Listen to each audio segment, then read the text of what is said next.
Good morning, everyone. A warm welcome to all of you joining us from wherever you are. So thank you for joining us on our annual symposium co-hosted by the NSSA and FERL. And on behalf of the NSSA Northern Branch and Dr. Ima Kisa, who's the director of FERL, we would like to welcome you. And I wish that we could have all seen you in person, but yeah, as we've adapted to our new normal, this could not be the case this year, and hopefully next year we can all see you in person and interact with you. The Nutrition Society of South Africa aims to advance scientific study of nutrition, and we also aim to promote appropriate strategies for the improvement of nutrition well-being. So our mission is to provide leadership and mentorship based on appropriate research in policy formation, education, and also training and practice of nutrition through advocacy and dissemination of information. If you would like to become a member of the NSSA, please visit our website for more information. So with regards to the Food Evolution Research Laboratory, or as we refer to it as FERL, their aim is to conduct research to improve decision-making towards healthier food choices, leading to healthier lifestyles. The lab is essentially a go-to guide to direct and influence the thinking, choices, and decisions built around health and nutrition. Please also visit their website for more information. They have a very exciting new website that's really has a lot of resources that you can use. So as you can see, it just makes sense for us entities to co-host this annual event as we have similar goals and missions. So this year's theme is Beyond #COVID-19, Unity in Growing and Sustaining Good Nutrition. As you all know, we are in the middle of our National Nutrition and Obesity Week, which is running from 9 to 19 October. And I urge you to become a champion for nutrition, not only during this time, but in our daily lives and work. Today, we also celebrate World Food Day with the theme Grow, Nourish, Sustain Together. I hope that our program today will do justice to these important events and renew your passion to help others. So also just a reminder that we are having a question and answer session after our first 4 speakers and then again after our next 4 speakers. So I would like to encourage you to please send us questions to the speakers in the Q&A box that you will be seeing. And I will keep an eye out on the questions, and in our Q&A session, we will make sure that we can answer them to best of our abilities. So then, speaking of a passion for helping others, I would like to introduce our first speaker for today, Dr. Chantal Witten. So Dr. Witten has more than 20 years experience in public health nutrition across several sectors. Her interest and research is in the field of infant and young child feeding, and most notably breastfeeding. Chantal recently completed her PhD with the Center of Excellence for Nutrition at the Northwest University, and she is an alumnus of the University of Western Cape. Thank you, Chantal. We look forward to your talk.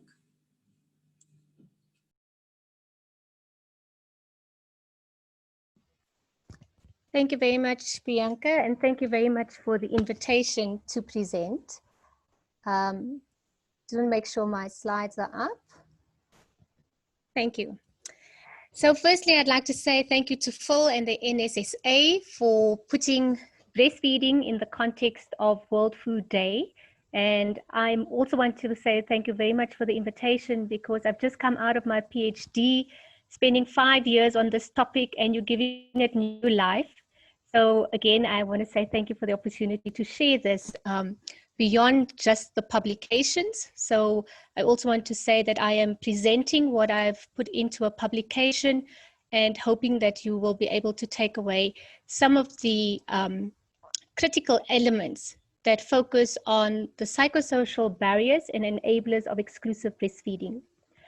Now, for many of us, I know that exclusive breastfeeding is the accepted infant feeding option for children under the age of 6 months.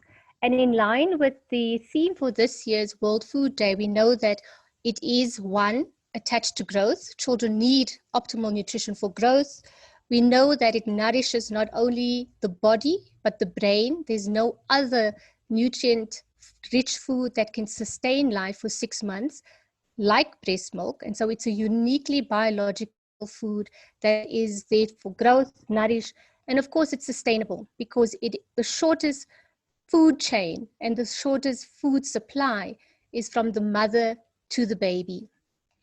So in the context of South Africa has had very long history of stagnant breastfeeding rates.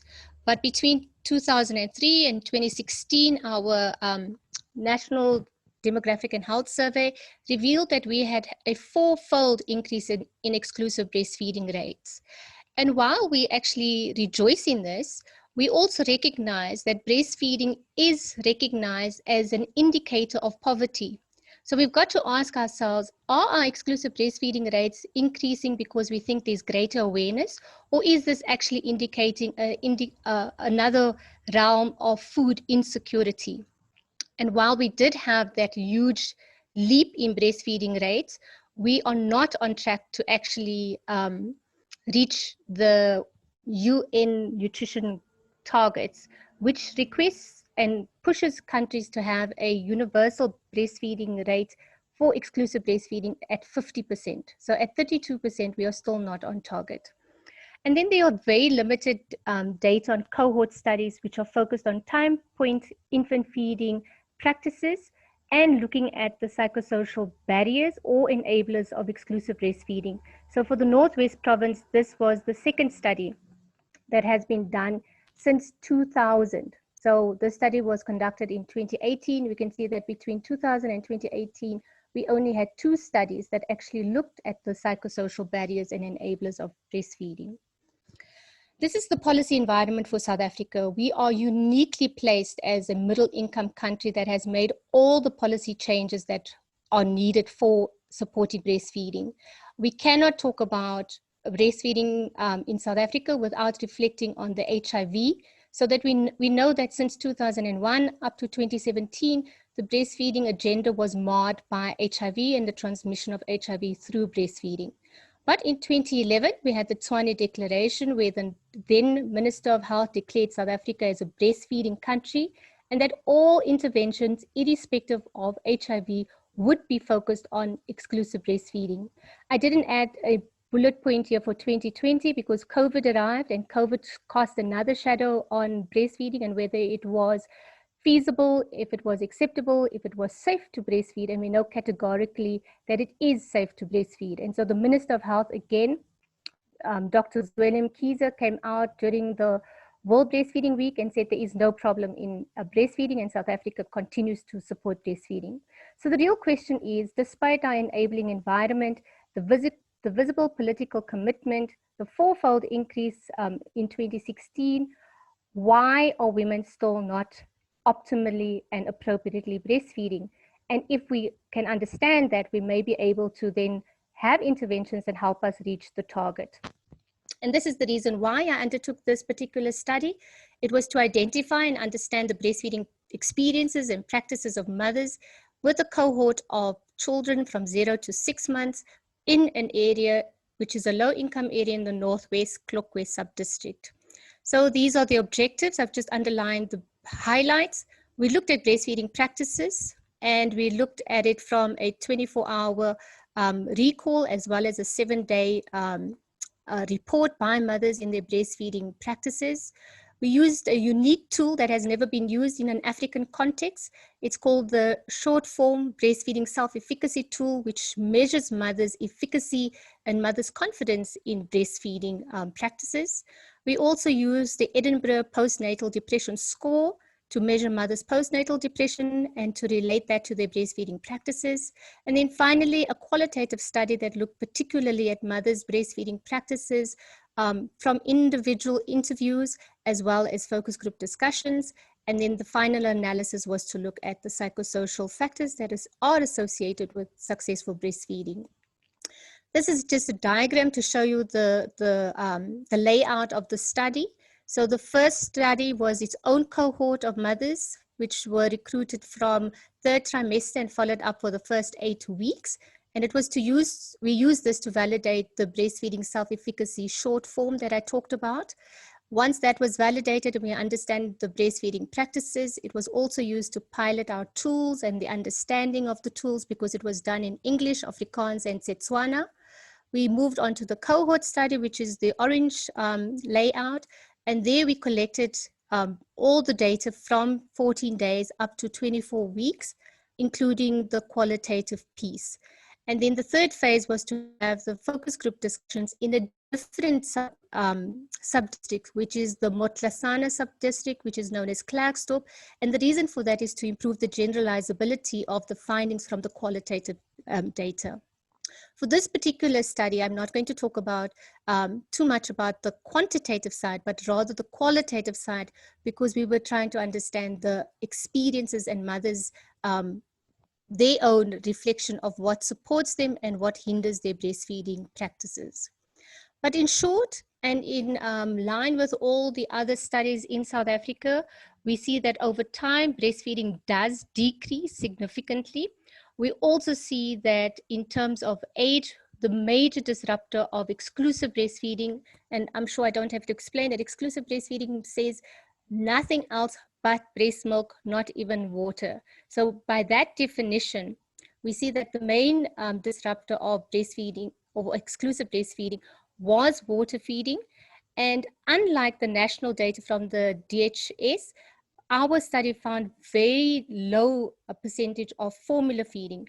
And we bring this back to the fact that it is an economic constraint for mothers to afford formula.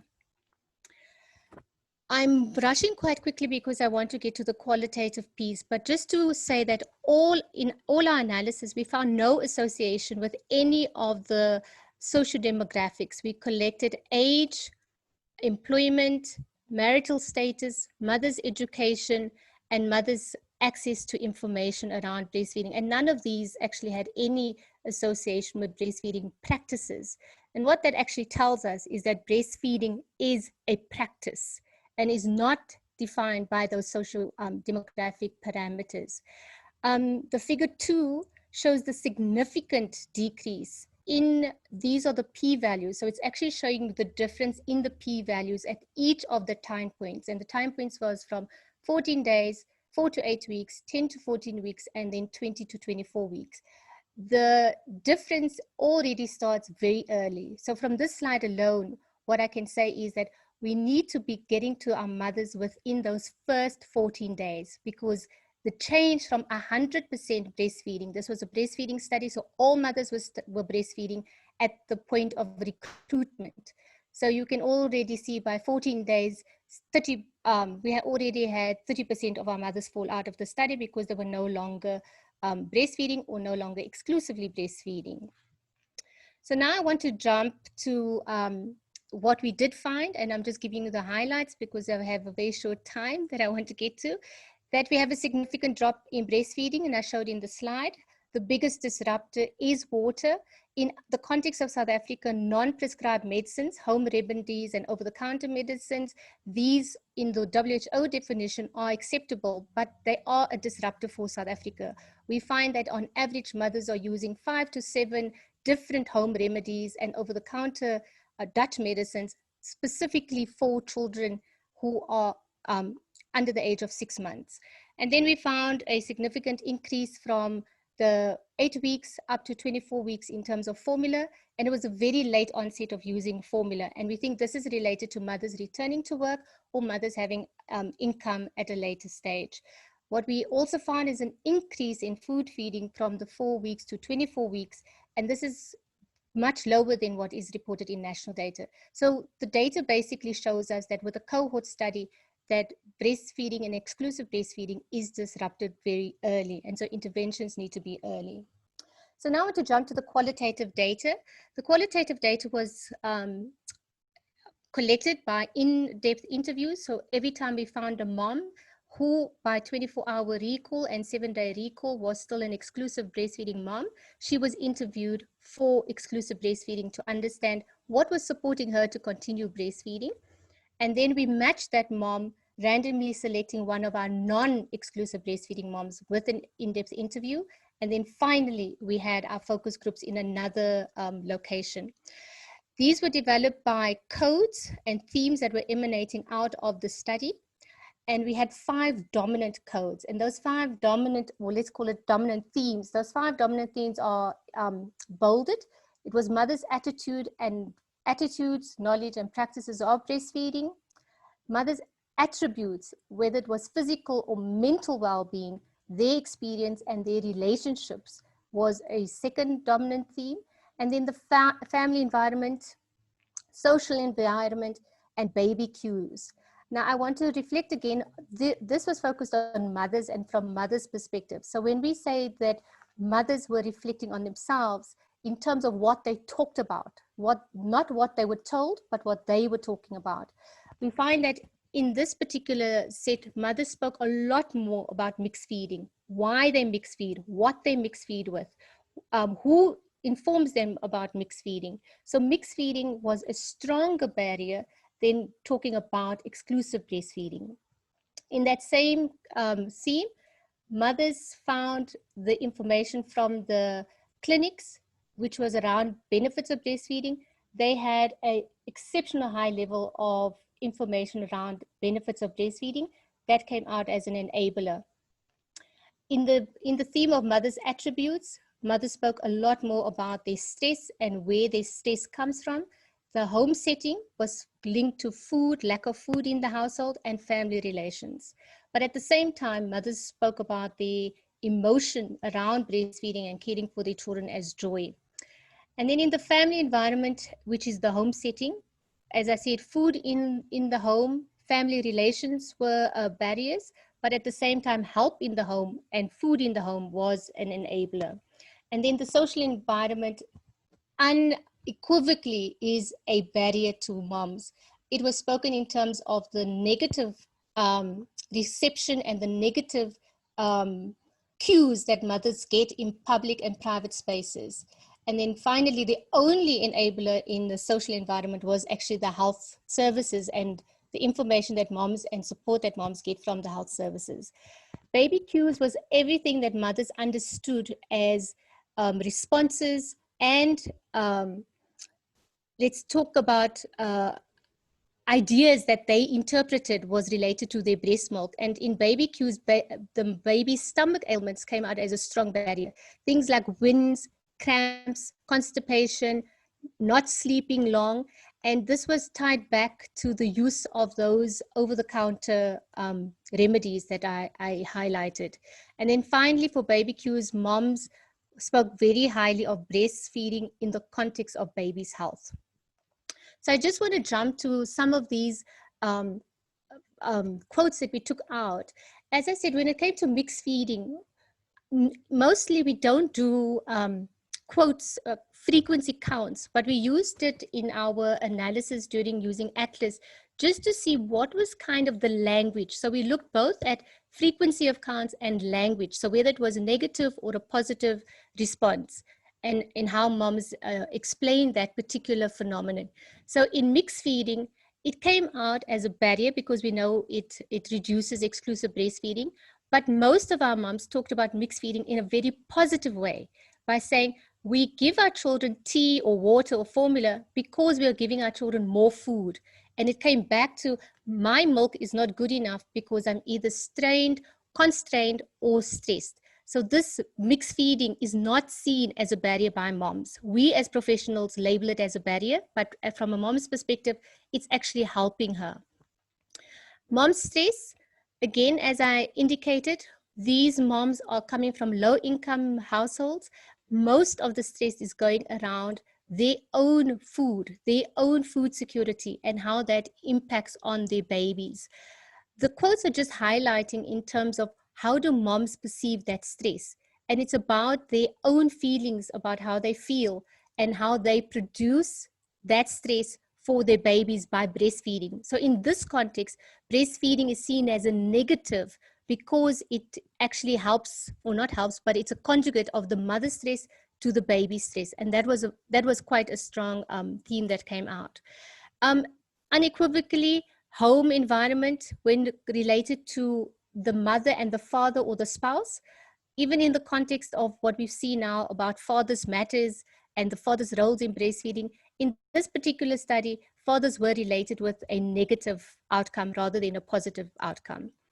So not to stay too negative, I want to come back to the enablers. And as I said, benefits of breastfeeding was very well known by moms. They could recite most of the benefits of breastfeeding. Moms also found that a home setting where they are supported, where they are given support, where they are encouraged to breastfeed was a positive and an enabling criteria.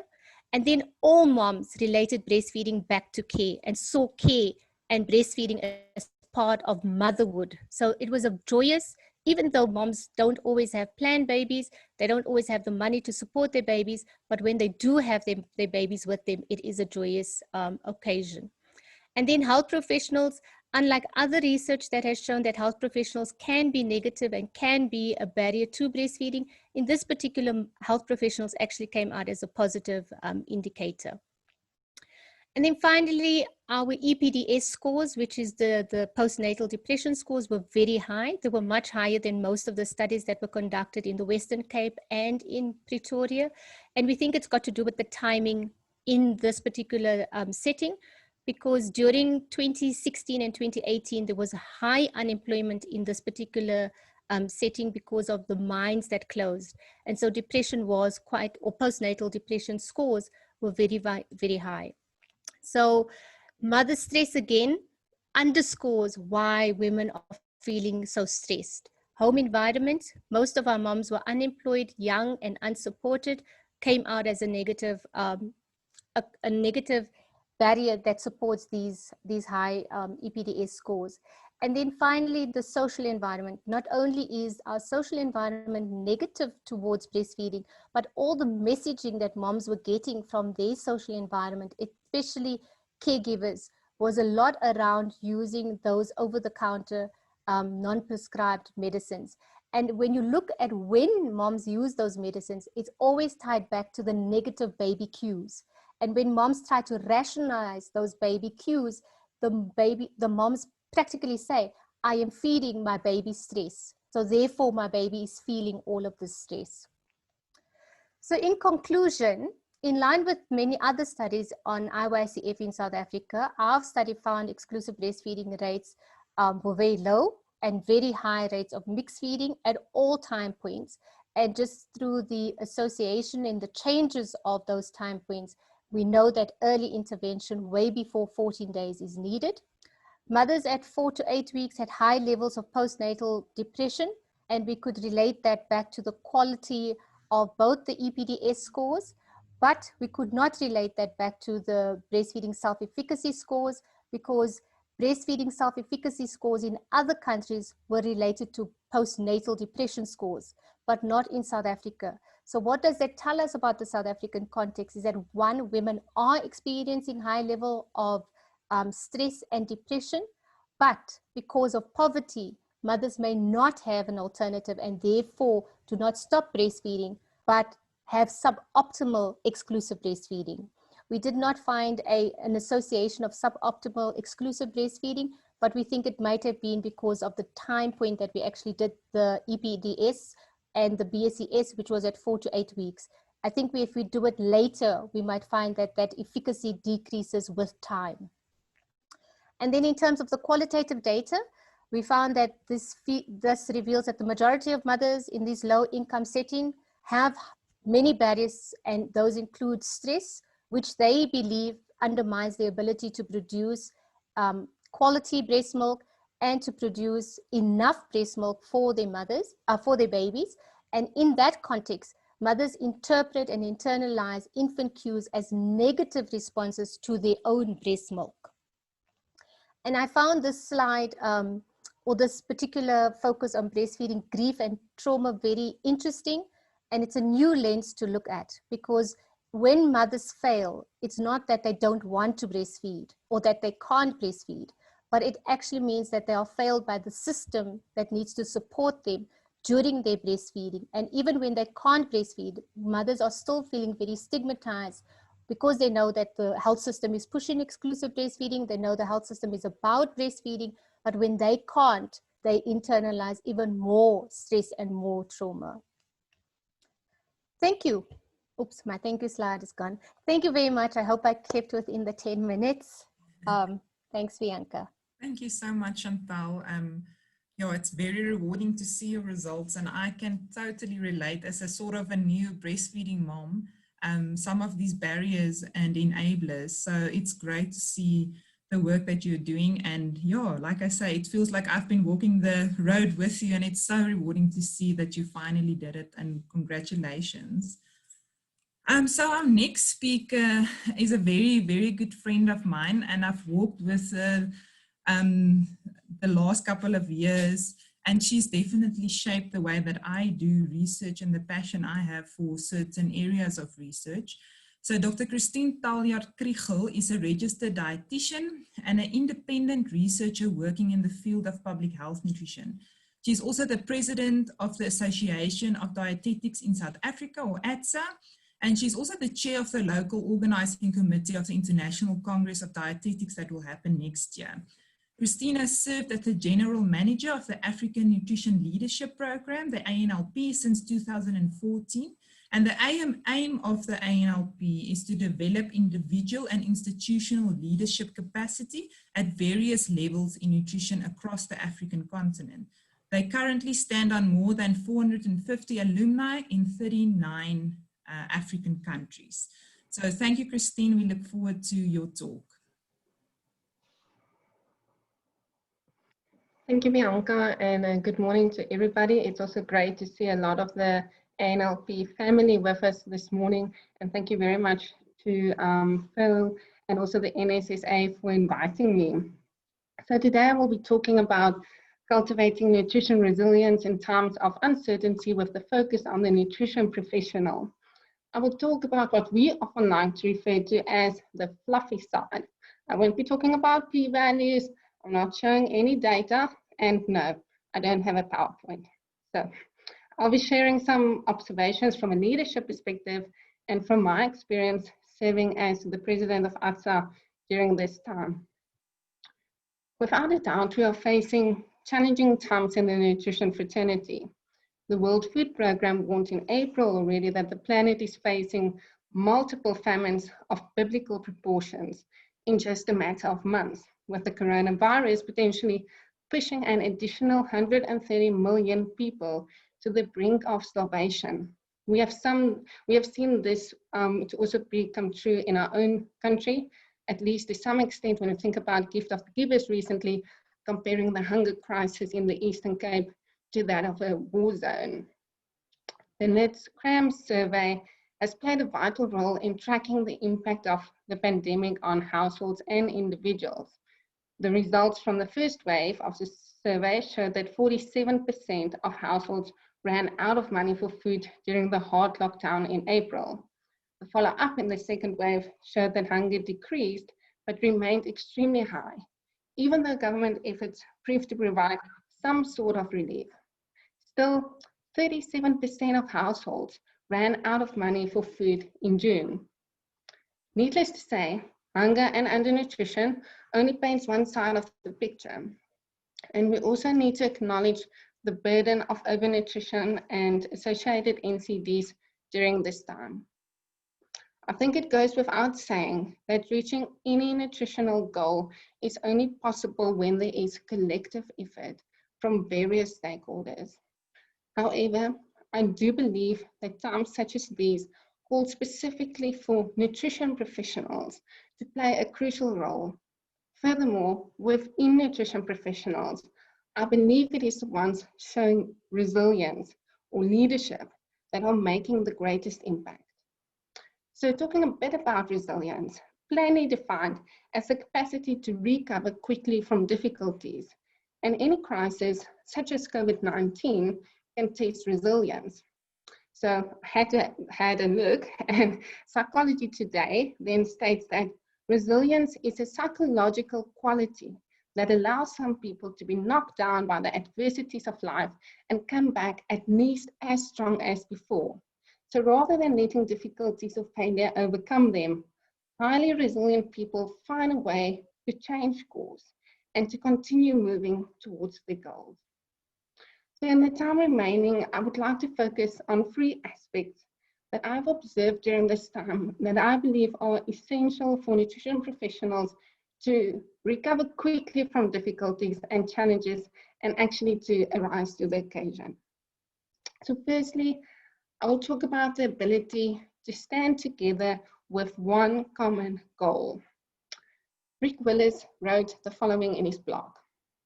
In 2008, the US Congress passed the Troubled Asset Relief Program, at the time called TARP, funded at $700 billion and designed to bail out the troubled banks.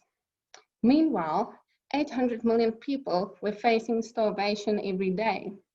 Each year, 1% of this number dies from a lack of food. At the time, aid organizations estimated that the cost to satisfy the world sanitation and food requirements was only $13 billion, approximately what the people of the US and the European Union spend on perfume each year. So the problem is well within our reach to solve, but it would clearly require countries to unite behind a common goal. In a way, COVID did that for the nutrition fraternity, and I believe even beyond. We now had a common goal, or at least a common problem. And this goal was so huge, so big, so impactful that all other differences, at least for the moment, fell away. Before, we might have said, this is not our mandate, or sorry, we speak to a different audience. But now, given the situation at hand, the call to stand together was stronger than anything. We saw this in various ways playing out within the nutrition fraternity. For ATSA, our active stakeholder network grew extensively during this time, engaging with groups that we never did before, farmers, NGOs. One example that I would like to highlight was the call to action to address malnutrition in all its forms that was put out by ATSA, NSSA, and DIP. To my memory, this was the first time that the 3 groups collectively worked on something of this nature. And the impact was, at least in my opinion, without a doubt, more than what we would have been able to achieve on our own. Our estimated audience reached was more than 15 million people, and the estimated average value equivalent of the exposure, more than 650,000 Rand.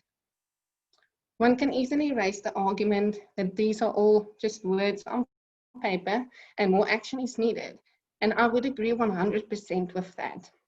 But as nutrition professionals, we need to realize that nutrition is a topic that will be spoken about, be it by the population, be it by the media, and we need to decide whether we are going to be the voice talking about nutrition. And I think the above example shows just how strong such a collective voice having a common goal can be. My second point speaks to the ability to adapt or to embrace change. Preparing for this talk, I called a colleague who runs a highly successful private practice, employing numerous dietitians and support staff. She said, Christine, by the 2nd week of lockdown, our income dropped seriously, and I knew we were in trouble. She called a meeting and strategies were put into place as to how they as a team would adapt to the new circumstances. Massive social media presence, free services to current patients, for example, a COVID home checklist, making contact with past patients. They put a lot of thought into how do they still add value and what is the value proposition of the nutrition professional. On the flip side, she said, COVID has highlighted the importance of health and optimal nutrition. More than ever before, the impact of comorbidities have become a reality for people, and people are actually seeking out nutritional advice.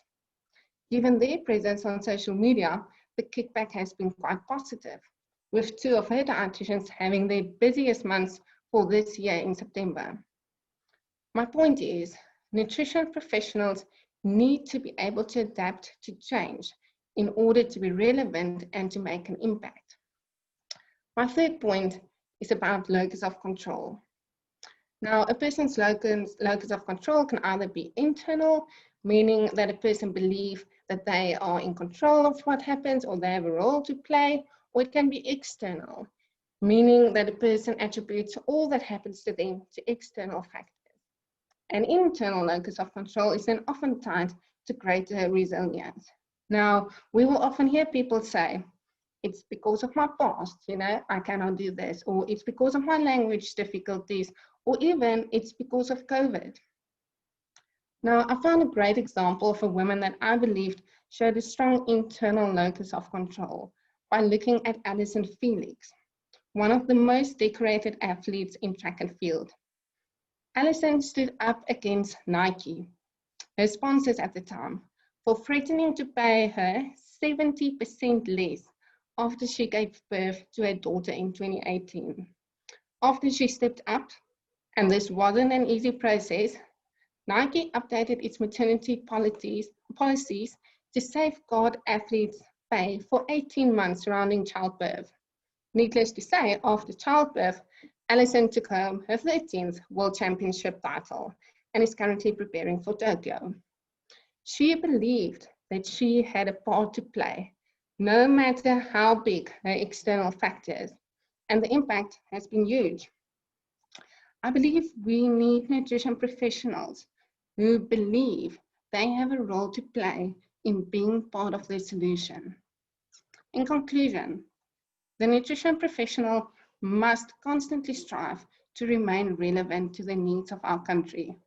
We need to be on top of our game when it comes to the technical side, but we also need to have the skills to bounce back from difficult situations, be it COVID, and by 1, standing together for a common goal, 2, embracing and adapting the change, and 3, developing our own internal locus of control. I believe that this can be achieved. Thank you once again for the opportunity.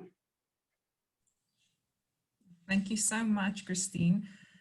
Such an inspiring talk as always. Thank you for sharing that. I would also just like to remind our audience to post any questions for our speakers in our Q&A box, and then we will get to them in our Q&A session after our 4th speaker.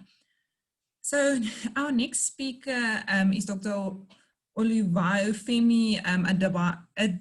See, I knew I was going to struggle with this. Femi is just fine. Yeah, Dr. Femi, welcome. He's a senior lecturer and a researcher in food technology and food science domain at the University of Johannesburg. Oh, now my screen is gone. Sorry.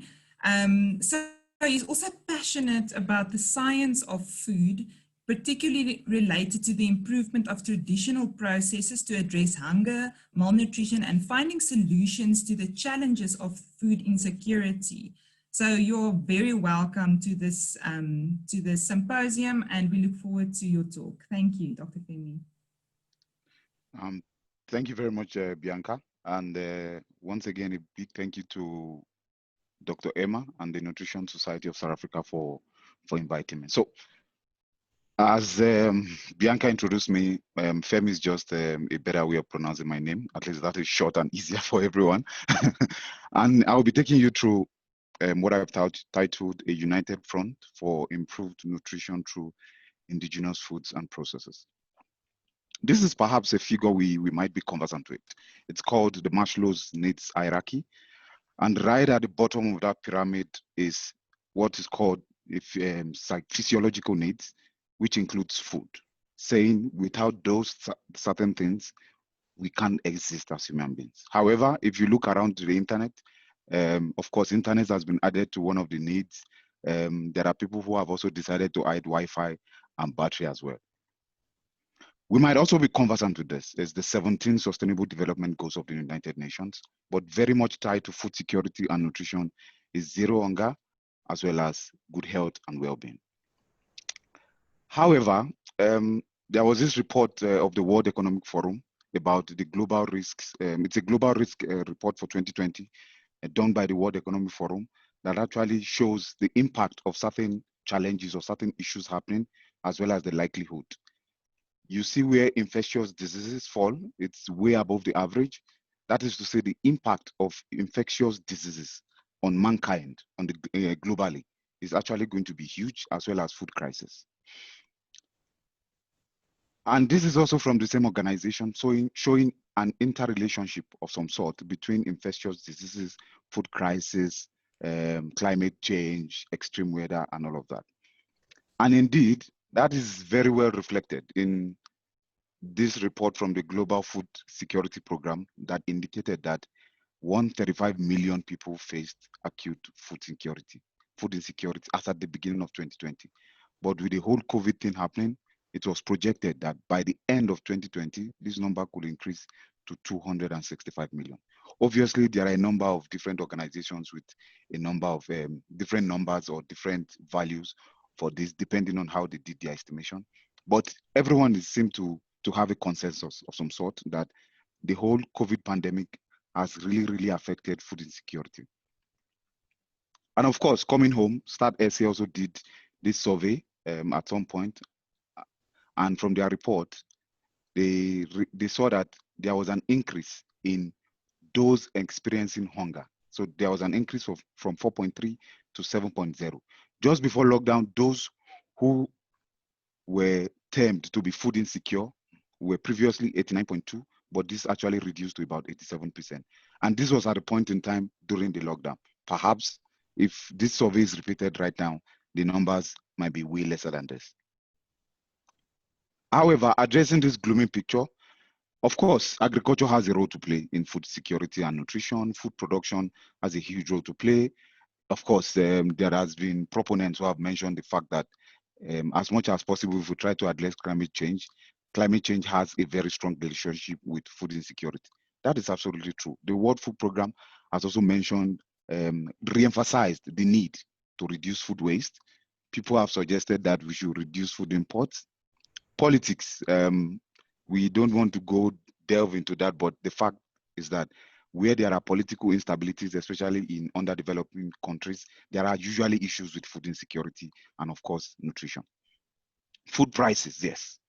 There are also been people who have suggested we should try as much as possible to reduce the prices of food, and they're absolutely right. And by so doing, people will have more access to foods and, of course, in a way, achieve food security and nutrition. But one thing that we might not be emphasizing enough is the role that indigenous foods play in this whole spectrum. Some indigenous foods we have include your fruits, your cereals, your legumes, vegetables, root and tubers, and much more recently, there has been calls on people trying to focus on edible insects because they're actually sustainable in quote sources of proteins. And some of the major indigenous food processes you have include your boiling, your roasting, your drying, your dehulling. You could also have milling, germination that is also called sprouting or malting, as well as fermentation. Of course, these foods cannot be eaten raw, so we need to process them and transform them into food products. But for today, I'll be focusing specifically on fermentation. And the reason I'm choosing this is because one, of course, I do quite a lot of research into that area, but amongst these indigenous food processes, fermentation is one that actually leads directly into a food product that is ready to be consumed. What are the benefits of fermentation of fermented foods? Likewise, your indigenous food, other indigenous food processes. One, it's a primary source of foods and beverages, especially for people in rural areas or underdeveloped countries. It's relatively easier to prepare. There is a significant role it plays in the cultures and the values. It's used in ceremonies, it's used in certain passage rites and the likes. It is relatively affordable. There are substantiated studies that have shown that they have benefits. And of course, the process itself improves nutritional composition and bioavailability. A little bit more on that, there are studies that have shown that fermentation improves carbohydrate, proteins, fat, ash, crude fiber, and related to that is your sugars, your amino acids, your fatty acids, your minerals, as well as your dietary fiber. They also positively modify the vitamins in food.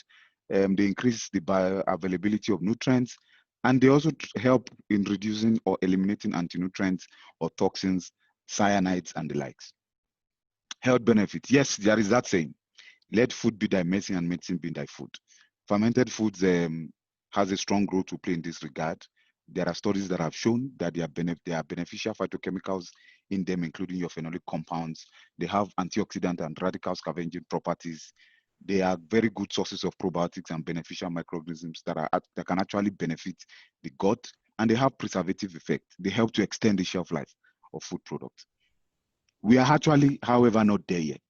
Hence, there are certain needs for improvement in these indigenous food processes, as well as fermentation process itself. One of them is the fact that, yes, fermented foods are infused into traditions, but the challenge that is currently happening is, especially with the millennials, most of them are not interested in these foods, in this group of foods, because fermented foods generally are seen as poor man foods. They are seen as foods that are consumed by people dwelling in rural areas, foods for people in underdeveloped countries. Hence, it is that knowledge we are missing that knowledge gap, because usually it's the old generations that obviously has this knowledge, and because the millennials are not necessarily involved in this, it then becomes, there is that knowledge gap there. That's one. Two is also the fact that there are inconsistent ways of processing these fermented foods. Family A processes this way, family B processes it in certain ways. So that also has an effect on the consistency of the product itself, and as well as the composition. There is also a lack of knowledge on the holistic microbiota responsible, because a knowledge of this will also give us insight into these foods as well. Health benefits and beneficial roles. There is still much more to be done in that regard. And a little bit of what I will also focus on in my next slide is technological improvement and value addition. Because these fermented foods are seen as poor man food, there is need to transform them. And that also cut across the indigenously processed foods into ready to eat or readily available food products. For example, you have your sourdough, you have your fermented food products, your insects, your legumes, your cereals that can actually form raw material for other processes. And all of this will help in providing readily available food products, because at times the lack of these readily available food products in shelves seem to affect these indigenous food processes. Yes, we must acknowledge that effort has been done in this regard to make available these food products in shelves. There are notable products that I don't want to mention now that are already available, emanating from these indigenous food processes, but much more still needs to be done. So the fermented foods, as it were, and other indigenous foods, we need to move away from this picture on my slide to something that looks much more like this. So it needs to be trendy, because we need to catch on these millennials, even the old folks, in quote. It is best where people tend to appreciate things when they are presented in a more fashionable way, in quote. So there is need to transform this indigenous food product into more fancy kind of product. This is just an example that I highlighted particularly for 3D printing, which I and Dr. Emma and a particular student is actually working on. However, at no point am I saying indigenous food process is the holy grail. That's not correct. Because if we indeed want to address nutrition, if we indeed want to address food insecurity, we still have to go back to my previous slide. It's a number of things that politics has its role to play: food prices, food waste, agriculture, food production, climate change, name them. There are all other issues that we need to consider as well, but we also need to add indigenous foods and processes to that mix. Thank you very much. I appreciate Dr. Emma, FERL, and the Nutrition Society of South Africa, of course, the department, students that we work with, and the postdoctoral fellows, and of course, the University of Johannesburg for grants, and the NRF, as well as collaborators. So thanks everyone for listening, and I tried as much as possible to keep it short. Thank you so much, Femi. And yes, you certainly did your part in keeping to time. Thank you so much. And thank you for also an interesting perspective on indigenous foods. That's really important, especially in the climate that we found ourselves in. Thank you so much. So our last speaker for this session before we move into our Q&A session is Mr. Doug Momberg. He is the head chef of the School of Tourism and Hospitality. Currently, Doug prides himself in getting future hospitality leaders ready for the industry with a strong influence on embracing African techniques and sustaining practices in developing the industry in a future fit environment. Thank you, Doug. We look forward to your talk. Thank you, Bianca.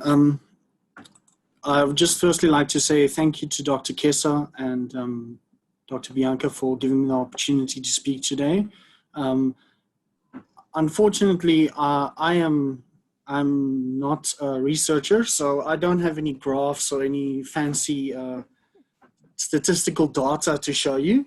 I'm just going to speak out of my own experience from operational sense in the hospitality industry. So my talk is on the growth and sustainability of South African cultural heritage cuisine.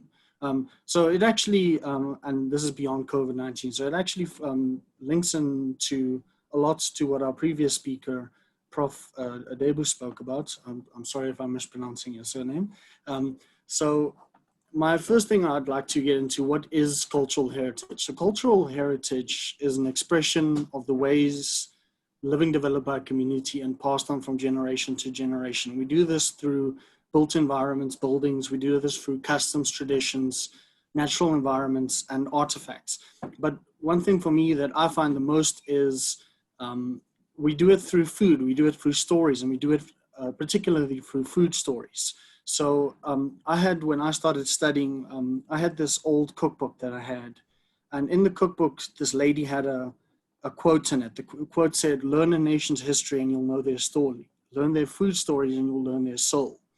Because you do not really experience a nation's culture until you have sat around a dinner table or sat around a potjiekos, like in Afrikaans culture, or you really get to know what they are and who they are about. So cultural heritage cuisine landscape post-COVID-19. So I'm sure, as everybody knows, in the wake of the global pandemic, our business travel has taken a massive decline due to people being scared, due to restrictions, and people are not traveling, people are not going on tourist vacations, people are not going out there. So this is due to a number of factors, but obviously people are still scared. So we can understand that. So that means that people are looking inside their own borders for new experiences, because people by nature are, they want to travel, they want to experience things, they want to have some leisure time, if we can call it like that. So they are looking into South Africa's own borders or Africa's own borders to see more attractive or options that seemed less attractive previously, for example, going to Europe or going to the Maldives or going to, and the biggest thing for us, especially for myself, is in slow business times, as we have currently, it is important to look after your cost of sales. With this whole COVID thing, because we're not as busy, the costs and the sales items on certain things have dwindled a little bit, or considerably, to be honest. So creating a lasting growth to our cultural. So here's where I'm going to spend a little bit of time collaborating with international partners to establish meaningful growth through global partnerships. So what I mean by that is, previously on the right-hand side on top there, I'm sure you'll see a picture. We had a function where we worked with the Global Food Program, which won a actually Nobel Peace Prize. So congratulations on that. We had a function with them, and they came and they wanted to promote South African cultural foods. And one of the things that we emphasized very strongly was we used indigenous ingredients. So we used local grassroots and local fruits and all of these things, and we made a menu with that. The next thing is supporting our national producers of food items that is normally important, such as cold meats, wines, cheese. So I don't know if everybody is aware, but South Africa is one of the greatest wine producing regions in the world. We make some of the most fantastic wines. That's just my opinion, but I honestly believe that. Including cold meats, lots of our cold meats in South Africa is actually imported. It comes from Italy. So getting our suppliers to support local people who make these cheeses, make these wines, and sourcing them instead of getting it from overseas. And then partnership with local communities to utilize unknown and sustainable greens and fruits. So you get these different little greens that you can make marrojo with, which is an African, like a spinach almost meal that you cook it, using the fruits, marula fruits and things like that.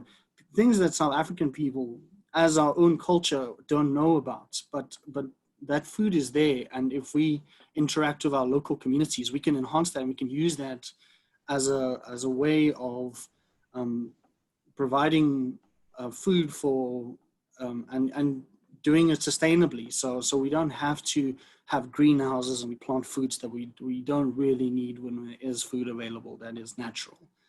And then as an industry leader supporting local produced products, proudly South African and proudly African first, because it's not just about South Africa, it's also about the rest of Africa.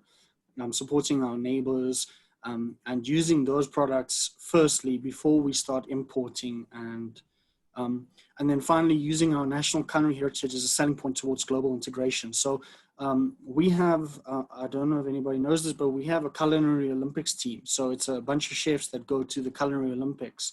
It's once every 4 years, just like the normal Olympics, and they compete in cooking events, just like normal Olympics, except they're cooking.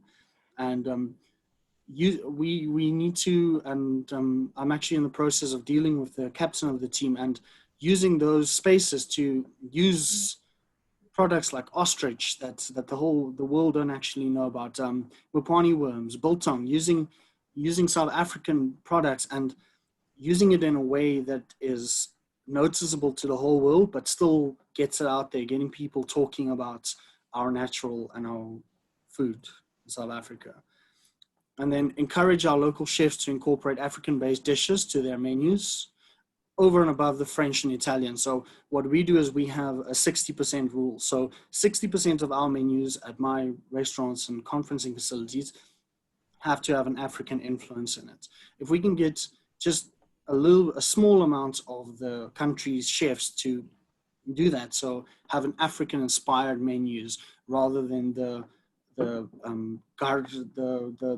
classical French techniques and the classical Italian techniques, then we'll also be way off better already. And then developing long-lasting international trading partners for African and chefs and hotel schools. So at the moment, chef schools and hotel schools in South Africa, they teach our students based on the city and guild standards. So they teach them the French techniques, they teach them English techniques, and they teach them French techniques. And the reason why we use this grade of teaching is because it is internationally recognized. Lots of our students will go overseas at some point, and they can't go there if they don't have an internationally recognized diploma. So talking to these people, city and guilds and universities, and getting some of the criteriums that we use in the kitchen for African cuisine, and you putting it into the schools teaching methods and schools teaching things. And then finally, sustainability should be our utmost priority. We need to encourage chefs and industry leaders to use products that do not damage the environment and in the long run. So one thing I'm very passionate about in my kitchens is we do not use plastic, and we use biodegradable products, and we try and use as much plant proteins as possible. So we use chickpeas, and we use all of these different plant proteins instead of proteins whenever possible to enhance, so we can look after the environment, because obviously this is the only planet that we have and we need to look after it, and we can't just rush for it. Okay, so, and that's my presentation. Thank you very much. Thank you, Doug. I wish we had a tea break now so that we can go and taste some of this food. I think we are all hungry now after listening to your presentation. And thank you for sharing it. And I think yourself and Femi's presentation ties up very nicely with each other in promoting these African food that is often looked over. Thank you so much. So now we are moving into our Q&A session. So for those of you who haven't posted a question yet and want to have a burning question, please do so in the Q&A box. I'm going to have a look at some of the questions, and then we'll hear from our speakers.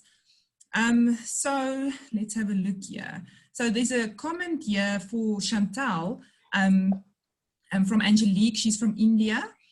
She said it's a good presentation. Our work in the informal settings identified 45% early initiation and 23.7% exclusive breastfeeding rates. This is very low considering the resources that have been put into strengthening these programs.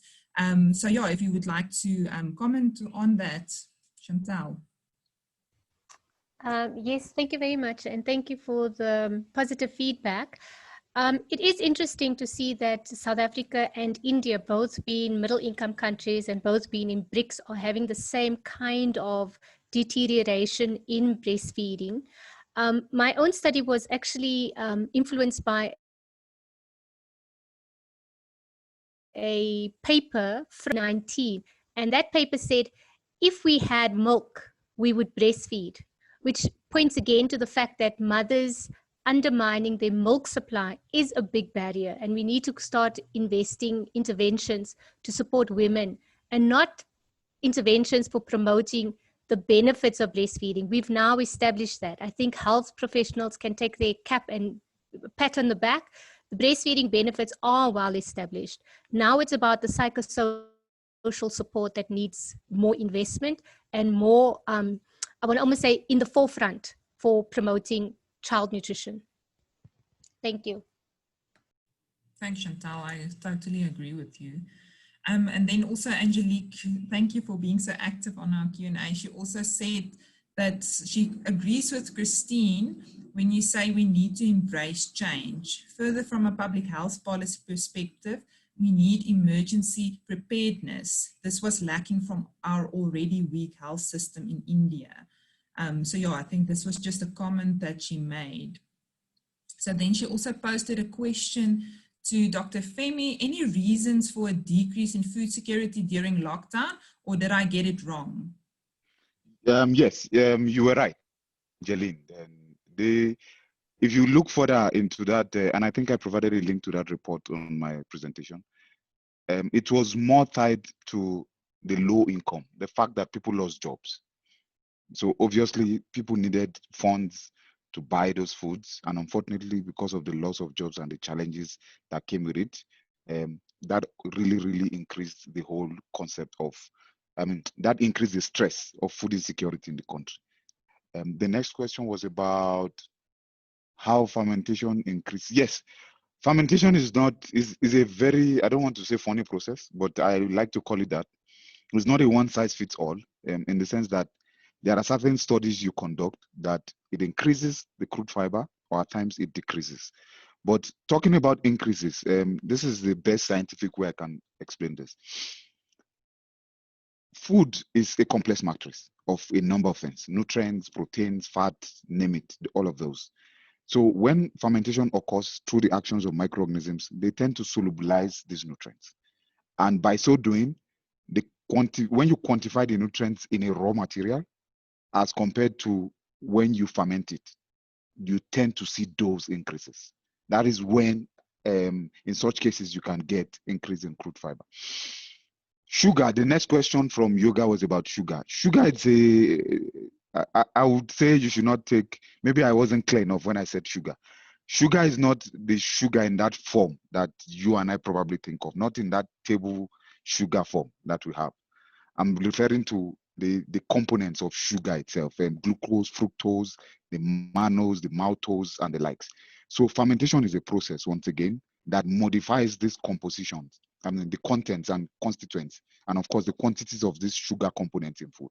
So it also depends. At times you can get decreases, at times you can get increases of this sugar component. And to be clear, fermentation is also a process that does not necessarily increase these sugar contents in indigenous foods, especially those ones that seem problematic, in quote, if I can use that word. The last question about making food indigenous. Yes, trust me, you and I have a role to play. We as academics are trying our best as possible. We are trying as best as possible, yes, to have links with industries. There are a few ones that are already on ground that we are working with in this regard, because it needs a lot of effort, trust me, to make this indigenous food trendy. And Dog, I'm not sure I'm pronouncing your name correctly, the presenter just after me, also went into how they are trying to bring this whole indigenous foods into cuisines, because indeed that is the best way we can go about it. It's the little efforts we can, as much as possible. We can't compete with those big companies that you mentioned. We can't, to be honest. We can't. They are way far way ahead of us. So these little efforts we can do, of course, from a scientific basis. Once we prove the concept, then we can take it to the business side, we can take it to marketing, and we continue from there. But collective effort between nutritionists, between chefs, between everyone will get us there. Thank you. Thank you, Femi, for that. I agree with you. I think it will take a collective effort from numerous different industries to actually materialize that. So we also have a comment here.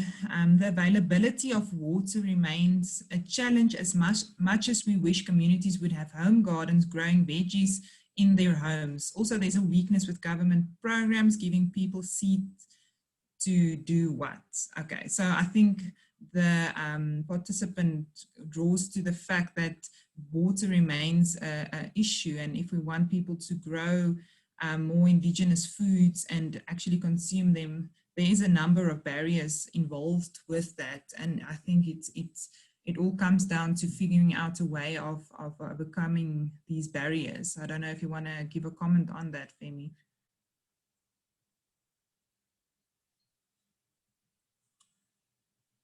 I think you're muted. Yeah, sorry about that. The whole issue about home gardens, it's I don't want to say it's a tricky one, but indeed water remains a challenge, and that is not. This is not peculiar to home gardens. This has to do with irrigation, as it were. And if you remember, in my presentation, I mentioned the whole issue of climate change. I think it was 3 years back when there was a drought in Southern Africa.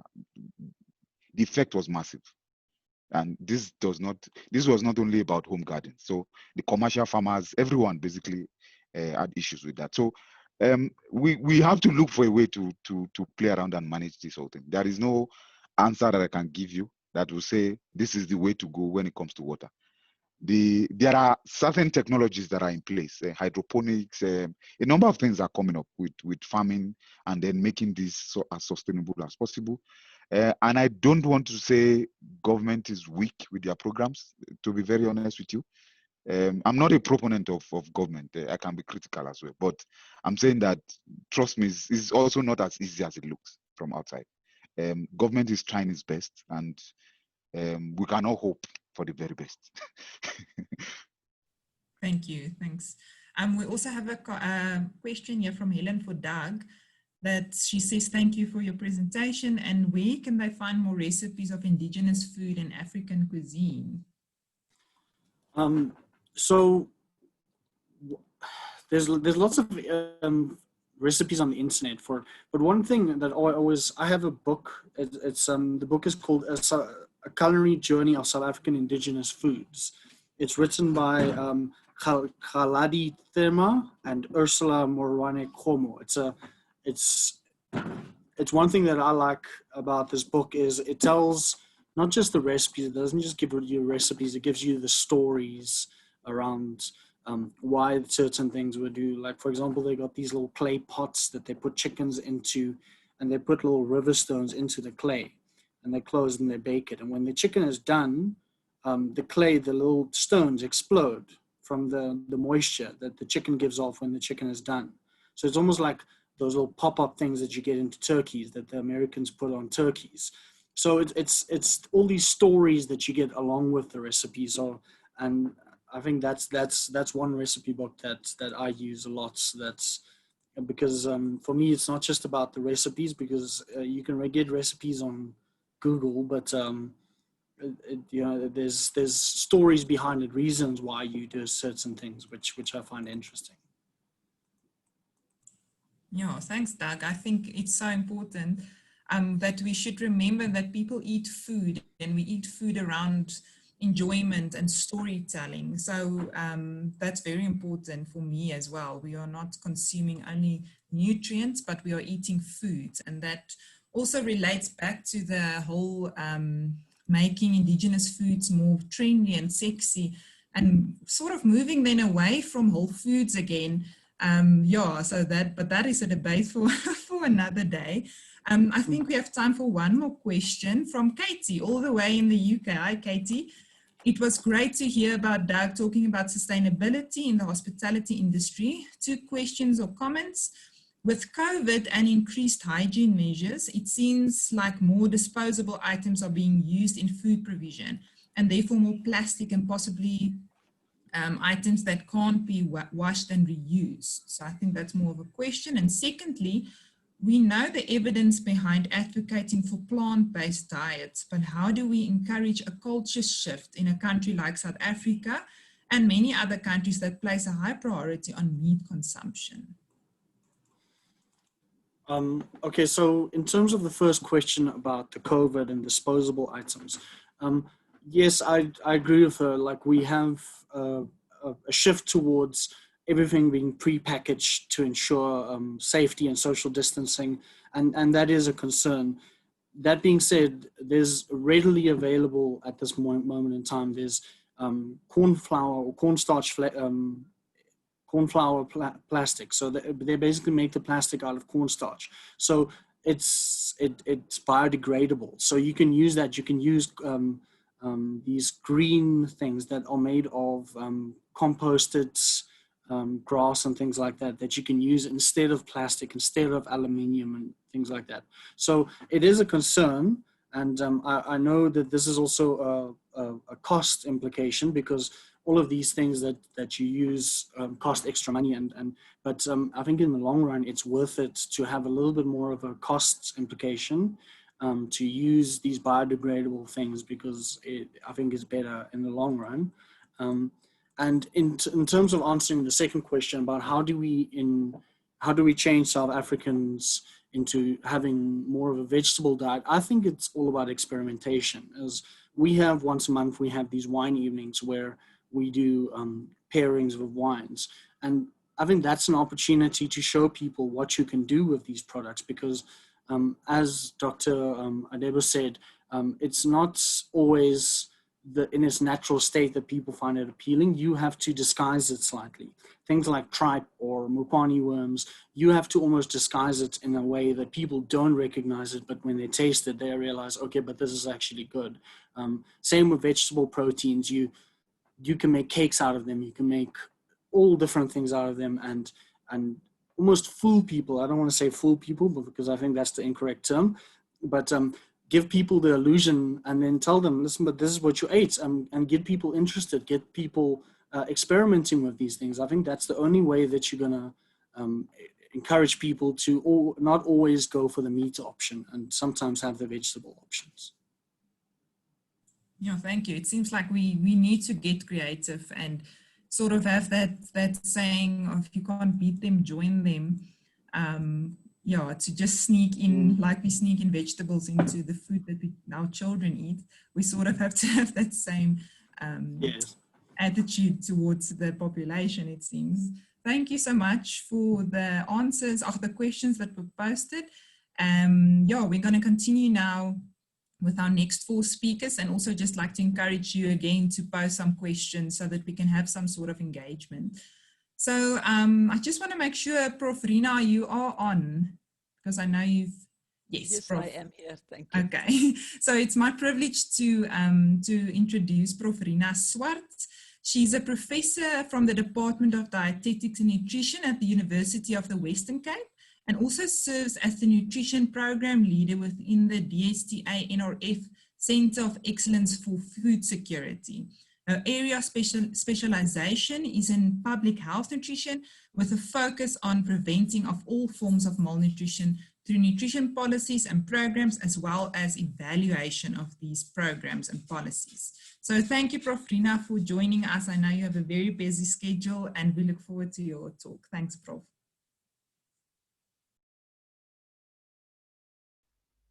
Good morning, everybody.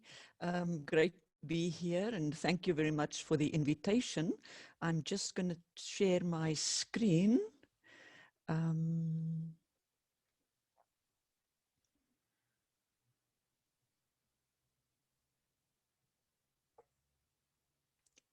Okay, you can see the slides? Yes, we can. Yeah, thank you. Okay, I decided on a very basic, very simple topic for today, food and health, because I thought celebrating World Food Day, we should talk about food itself. But don't worry, I am not going to give you the Nutrition 101 in all of the causes and consequences. What I want to do in my presentation is basically just look at two case studies or scenarios. And I want to use that to then get to the point of discussing the consequences of consumption patterns for health of people and planet. And then with a last kind of a third point then being a reflection on the food system and talking about how can we, what actions can we take to improve both the food and health for people and planet. Okay, so my first case, and I know just on the slide you can't see much because the bars are extremely small, but that's purposefully so. So this is a slide reflecting information from the Living Conditions Survey that's done by Stats SA, and this is the last one that was done 2014, 2015 that we have the data for. And it gives you an indication of expenditure on food groups by income quantiles. Now, I didn't put in all of the quantiles. I've put in only quantile 1, so that's the lowest income group, and quantile 5 as a middle, quantile 10 as your highest income group. And the bars that you see reflects the amount of money that is spent on a particular food group or commodity, as if you want to call it that. So I think all of you by now have noticed the red one in the middle of the bar, and that's in actual fact meat consumption. But while I'm saying that, I'm actually realizing that there might be a mistake on this slide. But meat consumption that is so much higher for higher income groups than for other groups. If I project this in a different way, you will see not all of the food groups are illustrated here, but you can see in the background, the colored bars that gives you a sense of how much, what the difference is between quantile 1 and quantile 10 for these different food groups. So if the blue one, which is kind of your base at the bottom, represents starch. So we can see the higher the income group, there's a slight reduction, but it's not that much. Vegetables, the green, 4 times more money is spent on vegetables by the high income group compared to the lowest quintile of income. Interestingly, fruit, 19 times more money is spent by the high income groups on fruit compared to the low income groups. And in terms of meat, the high income group spent at least 6 times more on meat compared to the low income group. Now, there are also some other differences. So for example, in the meat group, in addition to the cost or the money that's spent, there's also a difference in the type of meat.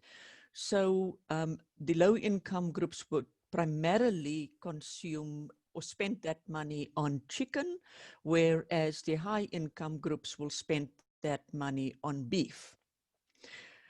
So the question then about this change between income deciles in South Africa and their spending on food raises the question around, of course, nutritional status and health as a consequence of that. And we can already begin to think, okay, so what will we see? We see a staple diet, very monotonous with small additions in other by other food groups in the lower income groups, and you would expect.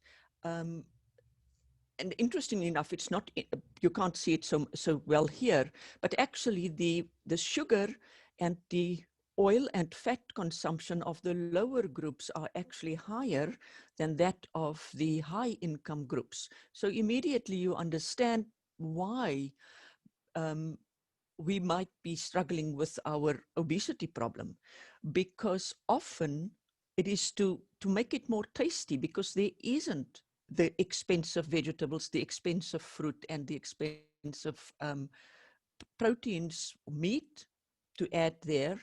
And just for information, the plant protein consumption between these groups, low income, high income, is almost the same. So if we think about the implications of that consumption pattern in terms of our health, it gives us some sense of what are the challenges that we need to plan for, that we need to be prepared for in the country. And we can almost expect that with the lower income, the post-COVID-19 consequences, that people will be more reliant even on the basic starch, monotonous diet rather than a diverse diet. In terms of that consumption pattern for our footprint in the world, we need to look at other aspects. And one of them is, for example, waste. And with waste, it is the waste of the food items itself, but it's also wastes in terms of, for example, water, plastics. In the very first slide, you might not have noticed it, but the beverage consumption of the high income group is in actual fact 9 times that of the low income groups. Now we know beverages comes in containers and often plastic containers. We know how much water is needed to produce those kind of containers. So there's waste other than only the food waste that's associated with that. The carbon footprint, we all know the animal agriculture that produces so much of our carbon, and that we should have a move towards more plant-based kind of products. So it is not only to look at taste, and it was great to hear the chefs and their efforts to make plant-based foods more acceptable, and to put the traditional cuisine on the map with more plant-based kind of products, because that is what is needed based on our food consumption patterns in the country. Another scenario that I want to touch on, my second case study, is around packaged foods and processed foods, and specifically ultra-processed. I'm not talking about the benefits of ordinary processed foods. This is just a summative slide that illustrates the types of foods and the contribution that these different types of food make to weight gain from one year to another in 3 different longitudinal cohorts that have been followed. And we know that processed foods are some of the serious contributors. So if we look at processed foods or packaged foods, let me rather put it that way, I think there are some critical nutrients that we need to talk about, or nutrients of concern. And these are sugar, salt, saturated fats, trans fats, and I want to add non-sugar sweeteners because of a particular scenario in South Africa. But if we look at that list, the one that we don't have to worry about is trans fats, because we do have regulation in the country, and the content of trans fats within these packaged foods have reduced quite significantly. But if we look at our packaged food supply, and this is just an illustration, if we apply the Chile criteria that they have applied when they explored the development of their front of pack labels, if we apply the same principles to our South African food supply, then you will note that many foods are in actual fact quite high in sugar, or exceed the acceptable limits for sugar. The same would apply for salt in our food supply, and similarly for saturated fats in that particular food supply. So if we think then about the consequences of these nutrients for our health, we can understand why obesity is such a problem, and why it remains such a problem, and why the rate of increase in obesity has just been increasing. We could also think about the footprint again of packaged foods. It might be interesting for you to know that in South Africa, we have got, well, just a basic survey amongst the biggest food chains or supermarket chains in the country, where we took pictures of all of their packaged food products.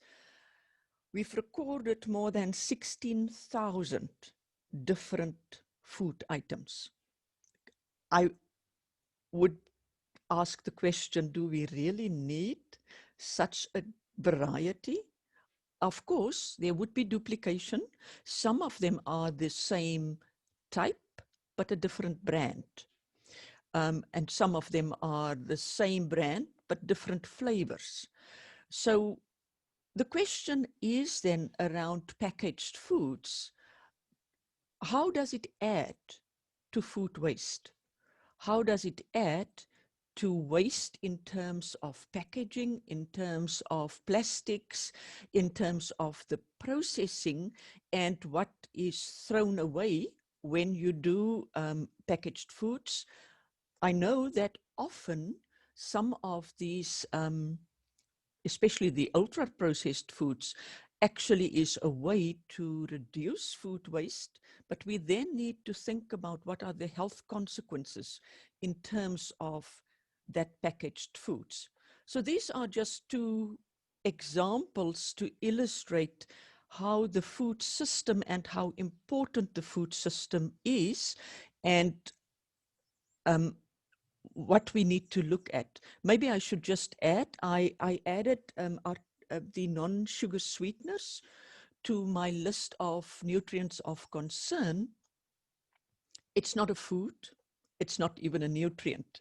But I think with some of the policy actions taken by governments, one of the consequences of, for example, the sugary beverage tax or health promotion levy, as we know it in South Africa, has been that the majority of producers actually brought down the sugar content in beverages from where they were, and most of them were around 10 grams, 11 grams per 100 milliliters, and they're now down to around 3.8 grams, 3.9 grams, so they fall under the threshold of taxation. But the sugar or the sweetness of the beverages haven't changed. So they replaced the sugar with non-sugar sweeteners. And the question that we do have to ask there is, how healthy is it? And particularly for children in the country, how healthy is that? And what would be the footprint associated with those particular sweeteners? Just as a concluding remark, let me quickly just show a complicated slide of the food system. And I think it's important that we need to think in each stages of this food system and each phase, how can we engage in it to ensure that our food is a more healthy food supply, more diverse, and with less of an impact on planet. So from production, can we change some of the production of, for example, animal husbandry? Are there choices even within animal husbandry? So for example, changes from beef to chicken, which is not as expensive in terms of our environment.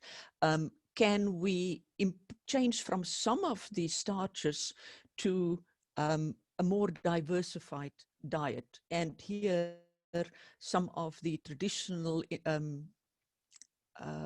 grains that people use to grow might have to be explored there. In terms of the transportation, the economy, do we really have to export one form of starch in order to import another form of starch? If you think in terms of the waste for environmental and planet health, in terms of fuel and in that transportation. Otherwise, how can we find opportunities for engaging with food systems so that we can stimulate local livelihoods and we can have a more diversified diet that is cheaper for the majority of South Africans and help us to improve our food consumption on a daily basis? Thank you. Those are my 3 messages for the day. Thank you, Prof. Rina. It's always so interesting to listen to you. And yeah, I think this ties up so well with what Christine also said, with it should be a collective effort. You can no longer work in silos. And as we've seen, that complex slide actually illustrates how complex the whole problem is. So it will take a lot of different minds from different industries and different experiences to actually sort of solve it. So thank you, Prof, for that. So our next speaker, I'm going to call him our international speaker. He's joining us from Rome.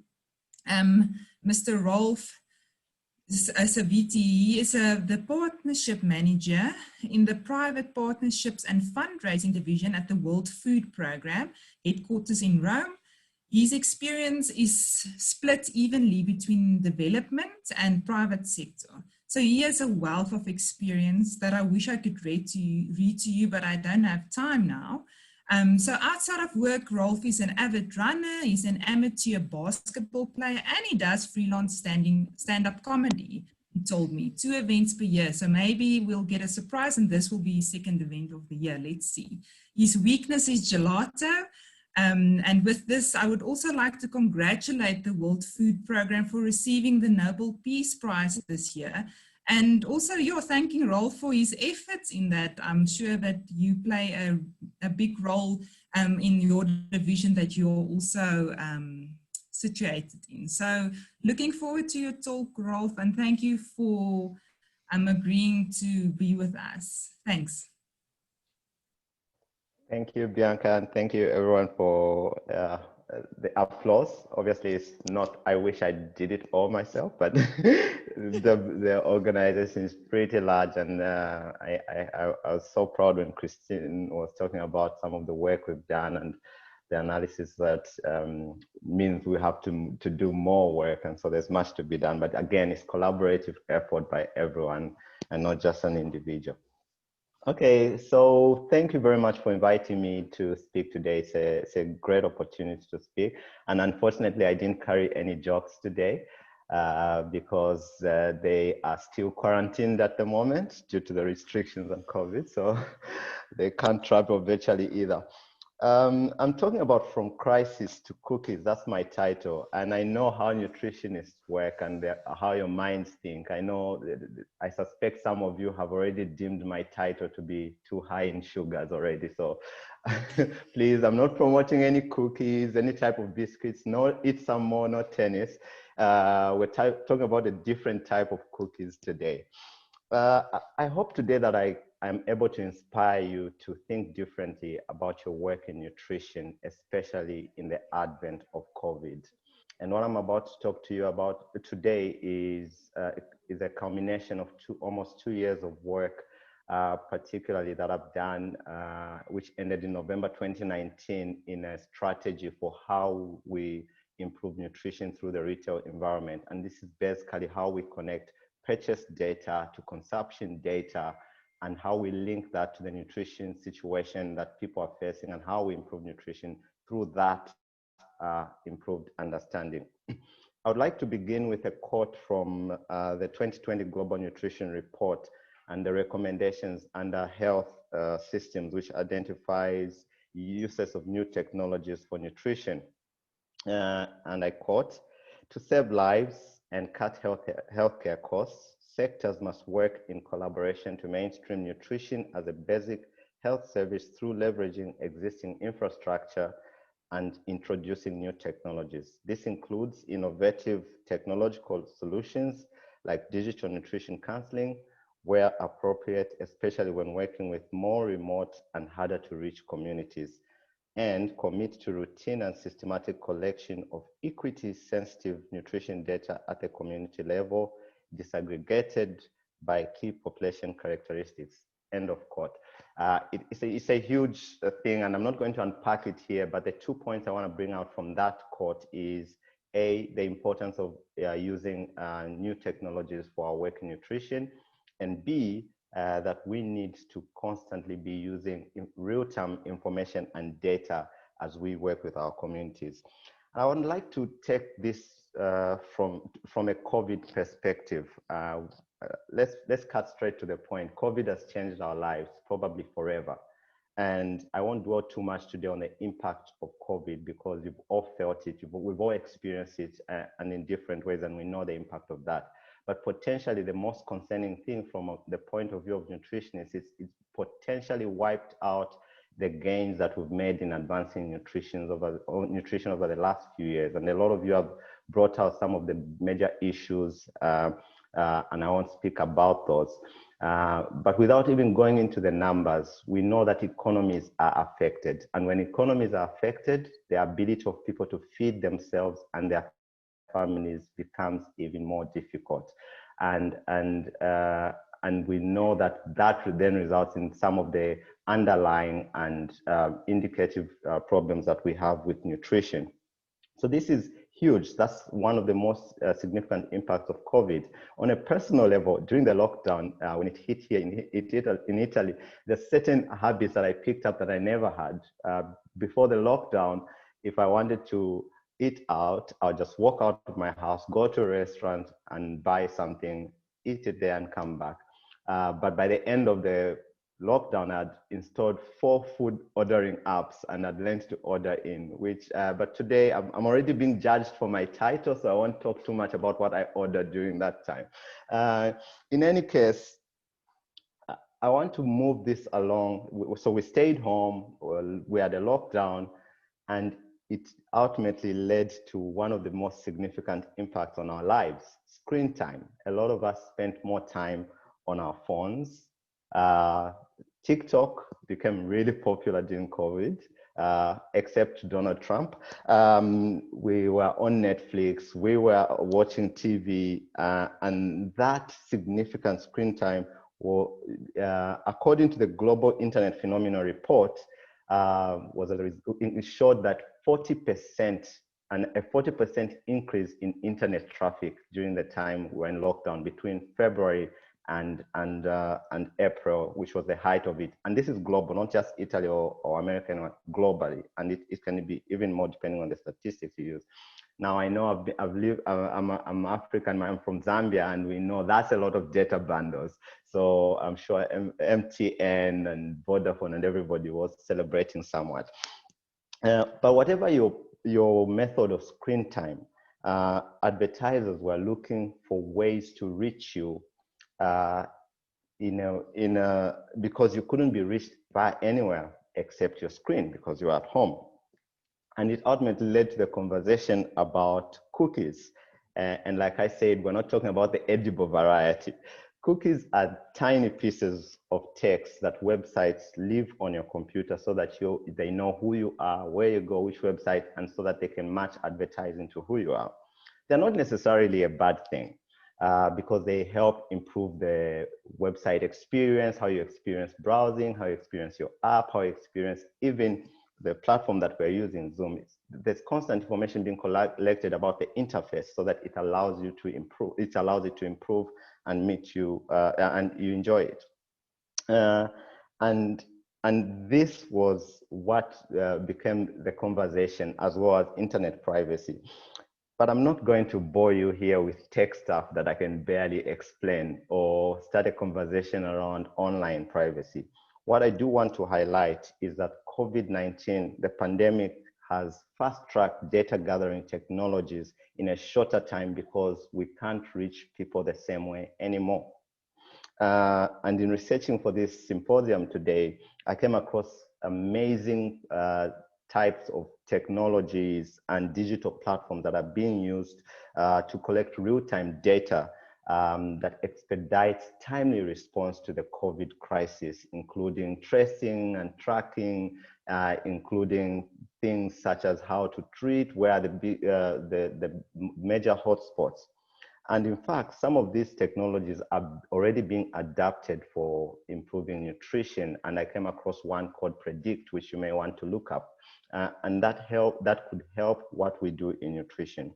So if such technologies are being developed to collect more data, the question is really this: are we ready to take nutrition into this post-COVID digital era, where we are physically distanced from the communities we serve? I heard Christine talk about a colleague who was able to transform their business, their practice via social media and things like that. And I think that is the thing that we need to do as nutritionists, especially working in the public sector, that we need to respond more to this physically distanced environment, yet with a plethora of digitally enhanced ways to collect data.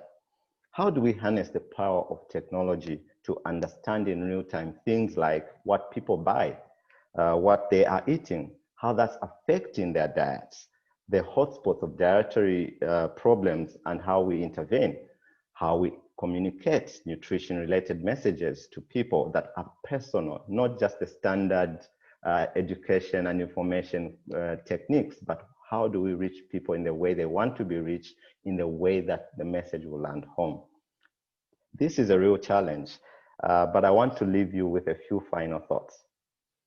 Firstly, we need to recognize that what we knew in February 2010 is not the same today, or in June, or last month, or yesterday even. What are the new problems in nutrition that the COVID pandemic is presenting to us? How do we address them? Will they be the same tomorrow? And we need to keep a track of all this and respond in a way that's relevant. Secondly, our phones, our apps, our smart TVs, our smart watches, our computers, our laptops, they're no longer just lifestyle or connecting devices. They can be powerful tools for reaching and learning, reaching the people we want to serve and learning more about them. To be clear, I'm not asking any of you to become nutritionists that deploy cookie technologies. What I am saying is we can no longer afford to wait for periodical demographic health surveys to respond to today's nutrition challenges. And based on the digital world emerging from COVID, we must adapt how we generate and use data in our day-to-day work. And that's how the cookie crumbles. Thank you.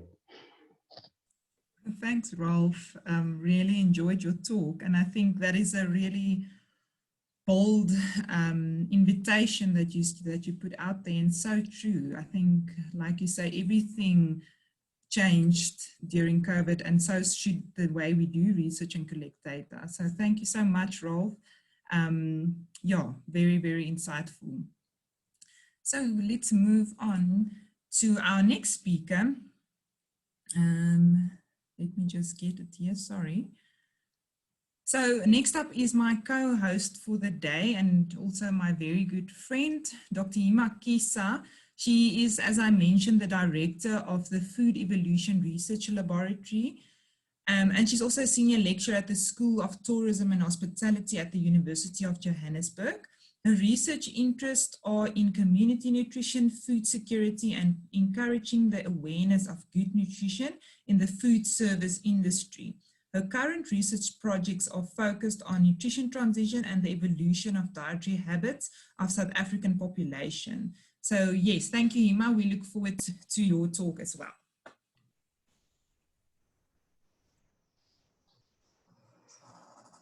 Okay, I'm just trying to share my screen.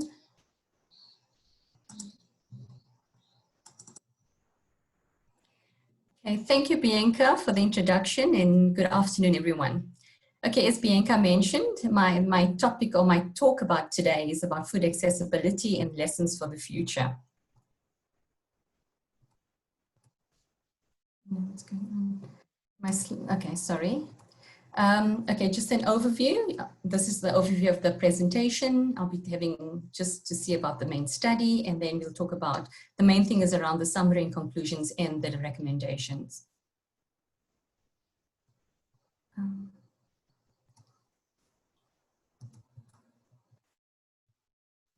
Sorry, I don't know what's going on with my,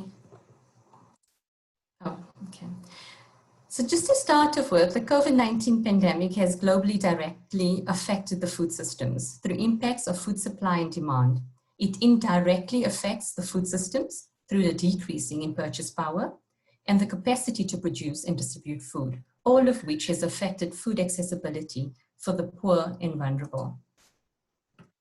And then just to add on to that, low-income countries with existing humanitarian crises are particularly at risk with effects of the pandemic in terms of direct impacts on people's health and lives, especially with our health systems that are already overburdened and weak, and the malnutrition levels are on rise.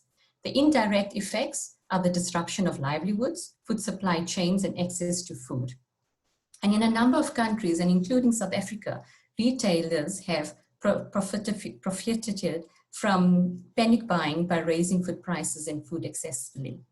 And during the lockdown, the stability of food availability and accessibility affected poor communities due to the closure of informal food markets. And this was obviously from level 5, level 4, level 3. So we've seen that in our lockdown levels. This resulted in poor consumers shift to expensive food outlets such as supermarkets.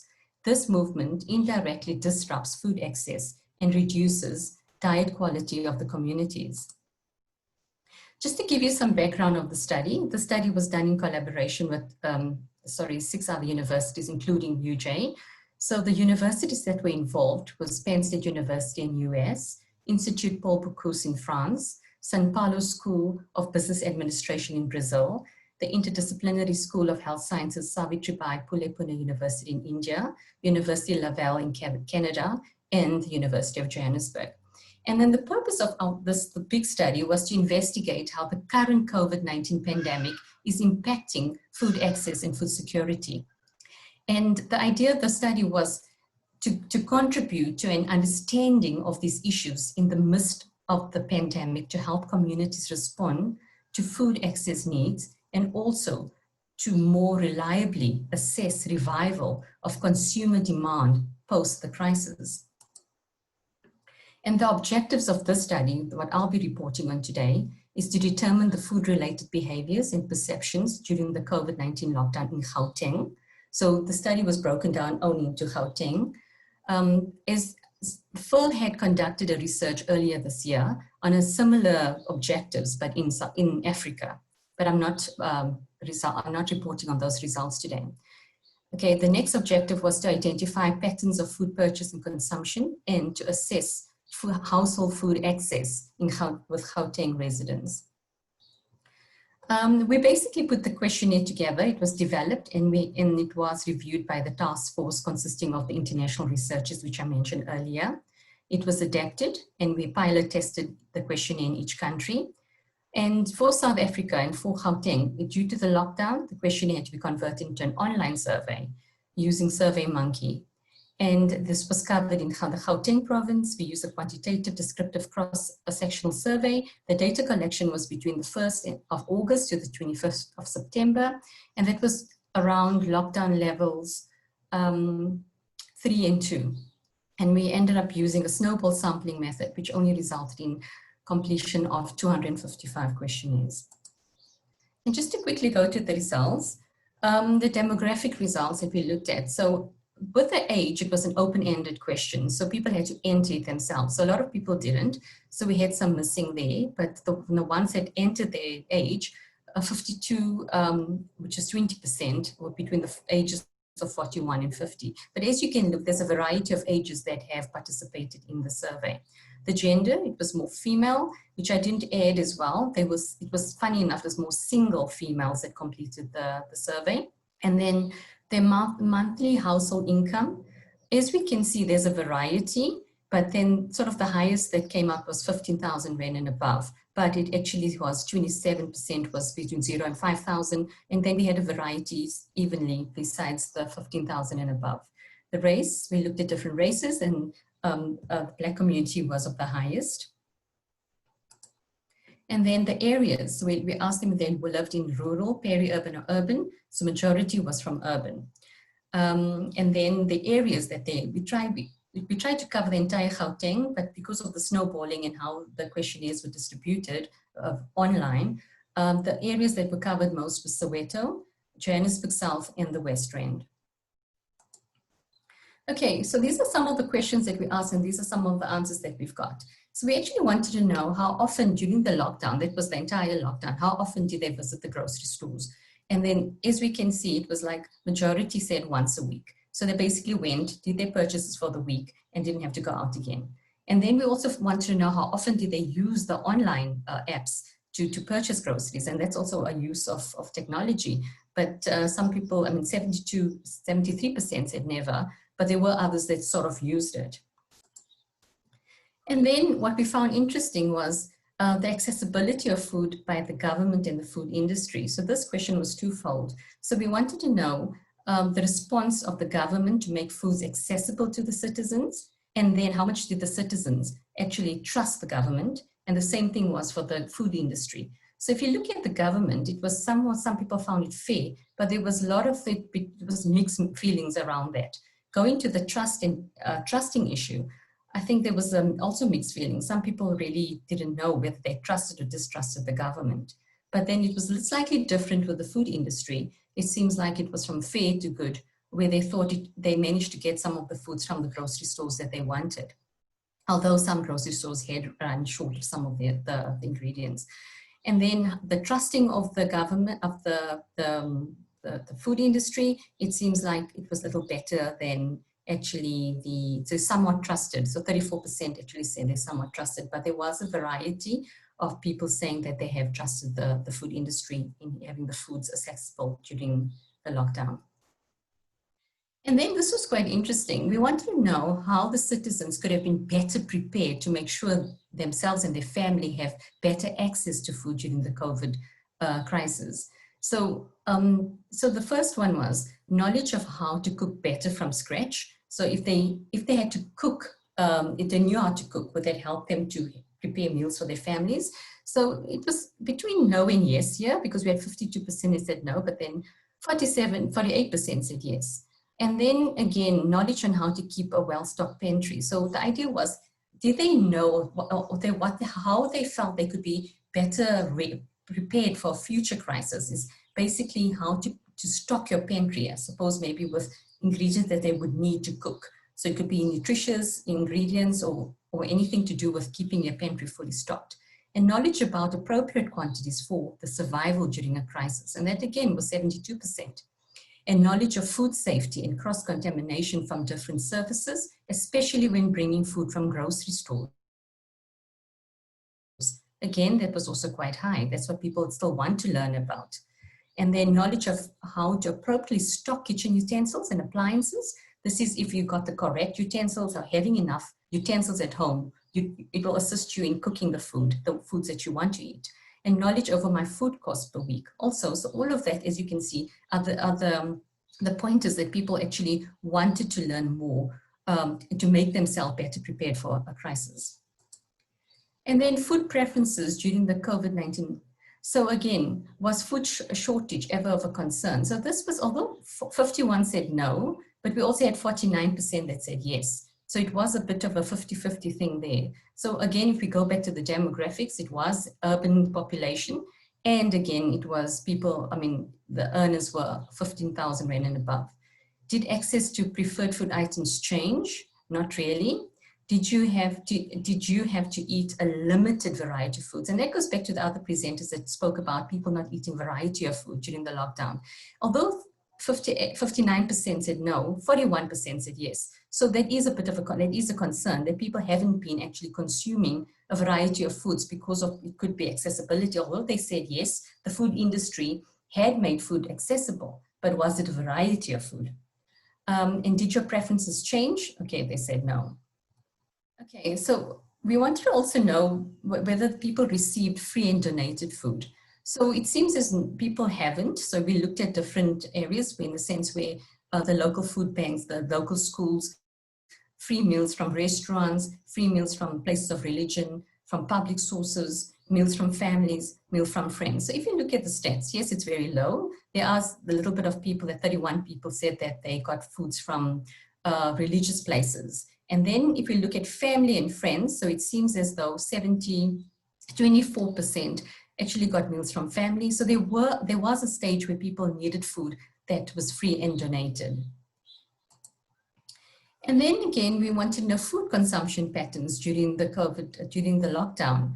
So again, here we look at, did they struggle to find certain foods to meet their dietary requirements? We had 68% that said no, and there was a few that said yes. Were fewer meals consumed throughout the day? Although 60% said yes, if we look at the numbers, there were numbers that varied between once a week. Some people said 2 or 3 times a week. Some people said often. So it was 20 that actually said more than 4 times in the past week. Was there ever no food at all? Although 73% said no, there were numbers that said yes. Did you ever go to bed hungry? Again, no, but there were a few that agreed. Did you ever go through a full day, ever go by without eating anything? Although no, but there were issues along the way. Is money shortage a concern during a crisis? Funny enough, people said no. 154 people said no, but we had people saying 42% said maybe sometimes, and then and 35 people said yes. So that's also quite interesting. And then we looked at income in food. So we wanted to know, like, for example, do you and your family skip meals due to the lack of money to buy food during the crisis? And again, it goes back to the previous slide, where 75% said no. They made a plan, no matter what, they made sure they could find ways to have money and food on the table. But then again, did you or any of your household member lose a part of a source of your income? And that's Christine mentioned earlier, where people it was a concern for everyone. So 52% actually have lost part of the income. And the next one was, do you worry that you and your member of the household losing part of the income? It's like the future. And there again, people are still concerned because, I mean, there is a crisis still. And 66% said yes. And we also wanted to know, and the big problem was also, as I mentioned in my first 2 slides, was about the pricing of food. And we wanted to know, what food item did you pay extra for during the COVID crisis that otherwise you have paid for before, or it wasn't a crisis? The big thing that came out, so we basically looked at the top items that were mentioned, and it was flour, yeast, eggs, cooking oil, meat, fresh fruits and vegetables, and many said all. So the fresh fruits and vegetables was interesting to see that people were actually going still and purchasing, as Prof mentioned, But the thing is, what we also found interesting was when we talk about desserts and sweet things, how people actually use flour, yeast, eggs, and cooking oil, and that's more for baking. So it could be baking bread, and I mean, baking bread was quite a popular one during the lockdown, and even baking desserts and trying a whole lot of pastries was something that was very common, which is quite scary because of eating all the sugary items. And then just to summarize what we picked up, the highlights from the study was majority of our respondents live in urban areas. 54% went to supermarkets once a week to actually purchase their foods. Respondents rated the response of the government making food accessible. There was a neither distrust.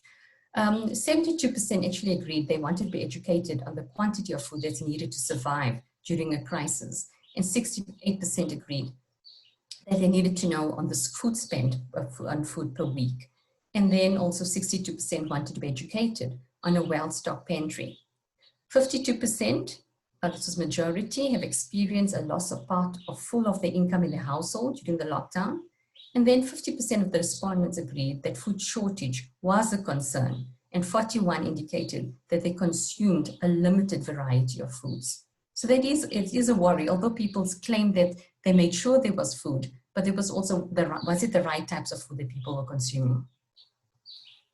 And this is just the recommendations or lessons to be learned for the future and how we could move forward. So basically, basic nutrition and food purchasing education for consumers is absolutely needed. And that is in rural and urban areas. Communities need to be empowered on healthy food choices, that is empowering our food vendors as well, and also making nutritious foods more accessible. To encourage community and home food gardens. That way we need to also start introducing more courses on basic farming and how to make sure your soil is enriched, you have rich soil to grow these nutritious fruits and vegetables. So we need to empower our communities and our farmers to promote the consumption of indigenous foods and support local farmers. The improvement in the nutritional value of our food parcels during a crisis, the accessibility of food to school children during a crisis, food distribution to communities where donors have to work together. And as Ralph mentioned, an increase in the use of technology with digital tools. Like we know people have used mapping technology during the lockdown, especially when they were working with donors to see which communities were needing food and so on, but I'm sure we can use technology in different ways. And also what's important with the retail industry on the regulation of food prices. And then South Africa's hunger problem can be understood and can be solved through flexible and collaborative action from government, NGOs, faith-based organizations, the private sector, economists, communities, and academia. And this, I just had to put this there because the thing is, although people have accessibility to food and working from home, people did cook their own foods, but did they eat the right foods? So having eaten wrong foods, I mean, if you look at it from day 1 to day 2, and as Prof. Swart mentioned, obesity is still on the rise. So the idea is about being educated on what to eat. That's all from me. Thank you so much. Thanks, Hima. I think it's also an excellent example of really trying to quickly respond to a crisis that's happening in terms of our research. And I think sometimes we wait for ethics and funding, and I mean, there's so many stuff that we can name, but it's nice to see that you can respond quickly to what is happening around us. And I think that is also something that we should strive for. So thank you so much, Hima.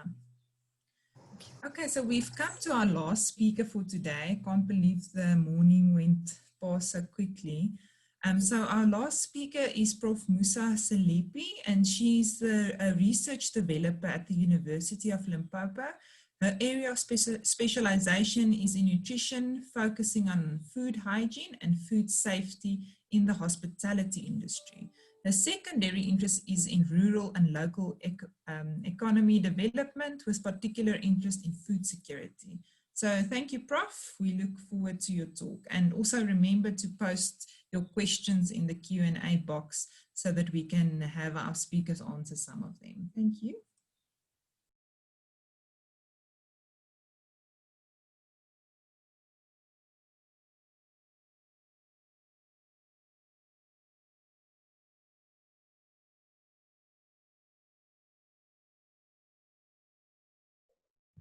Prof, I think you are still muted. I'm not sure if you're started to talk yet, but you are muted.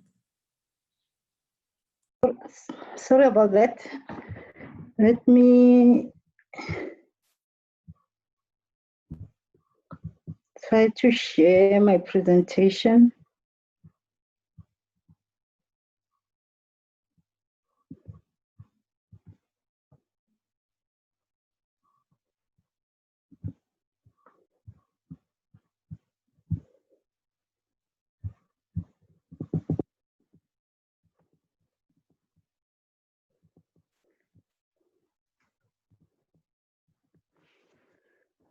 Thanks.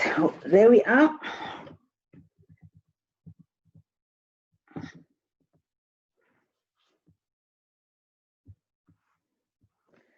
Right. Good afternoon, everyone. My title is on COVID-19 pandemic in South Africa. I'll be looking at the estimates of the collective cases, new infections, and death rates during March to June 2020. And thank you for FERL and NSSA for the invitation. And I hope everybody is still awake with this afternoon shift. What happened is that on the 31st of December 2019, the World Health Organization reported a cluster of pneumonia cases in one city, China. Severe acute respiratory syndrome was confirmed as the causative agent of what we now know as coronavirus disease 2019, which is COVID-19. Since then, the virus has spread to more than 100 countries, including South Africa. The COVID-19 is the third coronavirus to emerge on the human population in the past 2 decades, preceded by the SARS-CoV outbreak in 2002 and the Middle East respiratory syndrome outbreak in 2012. This has put global health institutions on alert, with organizations such as Centers of Disease Control and WHO have developed preparedness and prevention checklists for all the public and the private healthcare professionals. At present, no antiviral medication or vaccine is available for COVID infection, and infected patients are managed with supportive care. And then in early March, the Minister of Health, Dr. Mkhize, confirmed the spread of the virus to South Africa. The epidemiology of COVID-19 continues to be speculative all over the world, including South Africa. And to the best of our knowledge, there is no study using a robust methodology set out to track records for South Africa or accounts for the national context. Therefore, this paper is the first, we assume and hope that it's the first systematic attempt to provide estimates of cumulative new cases and death rates across South Africa, with the aim of the paper being to provide estimates of collective new cases and death rates from March to June 2020 in South Africa. Our objective is to observe the cumulative cases of COVID-19, to identify the new cases, and to determine the mortality estimates of COVID-19 from March to 30th June 2020 in South Africa.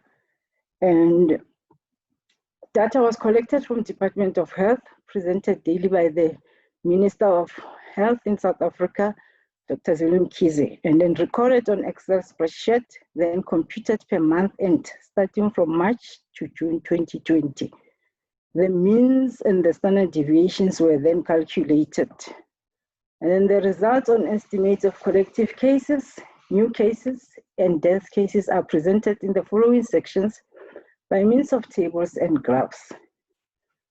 Firstly, what happened is that on the 5th of March 2020, the first patient, later confirmed with COVID-19 in South Africa, returned with his wife and 8 others from the metropolitan city of Milan in Italy. By the end of March, which is where our research started, we found that there were 1,353 confirmed cases.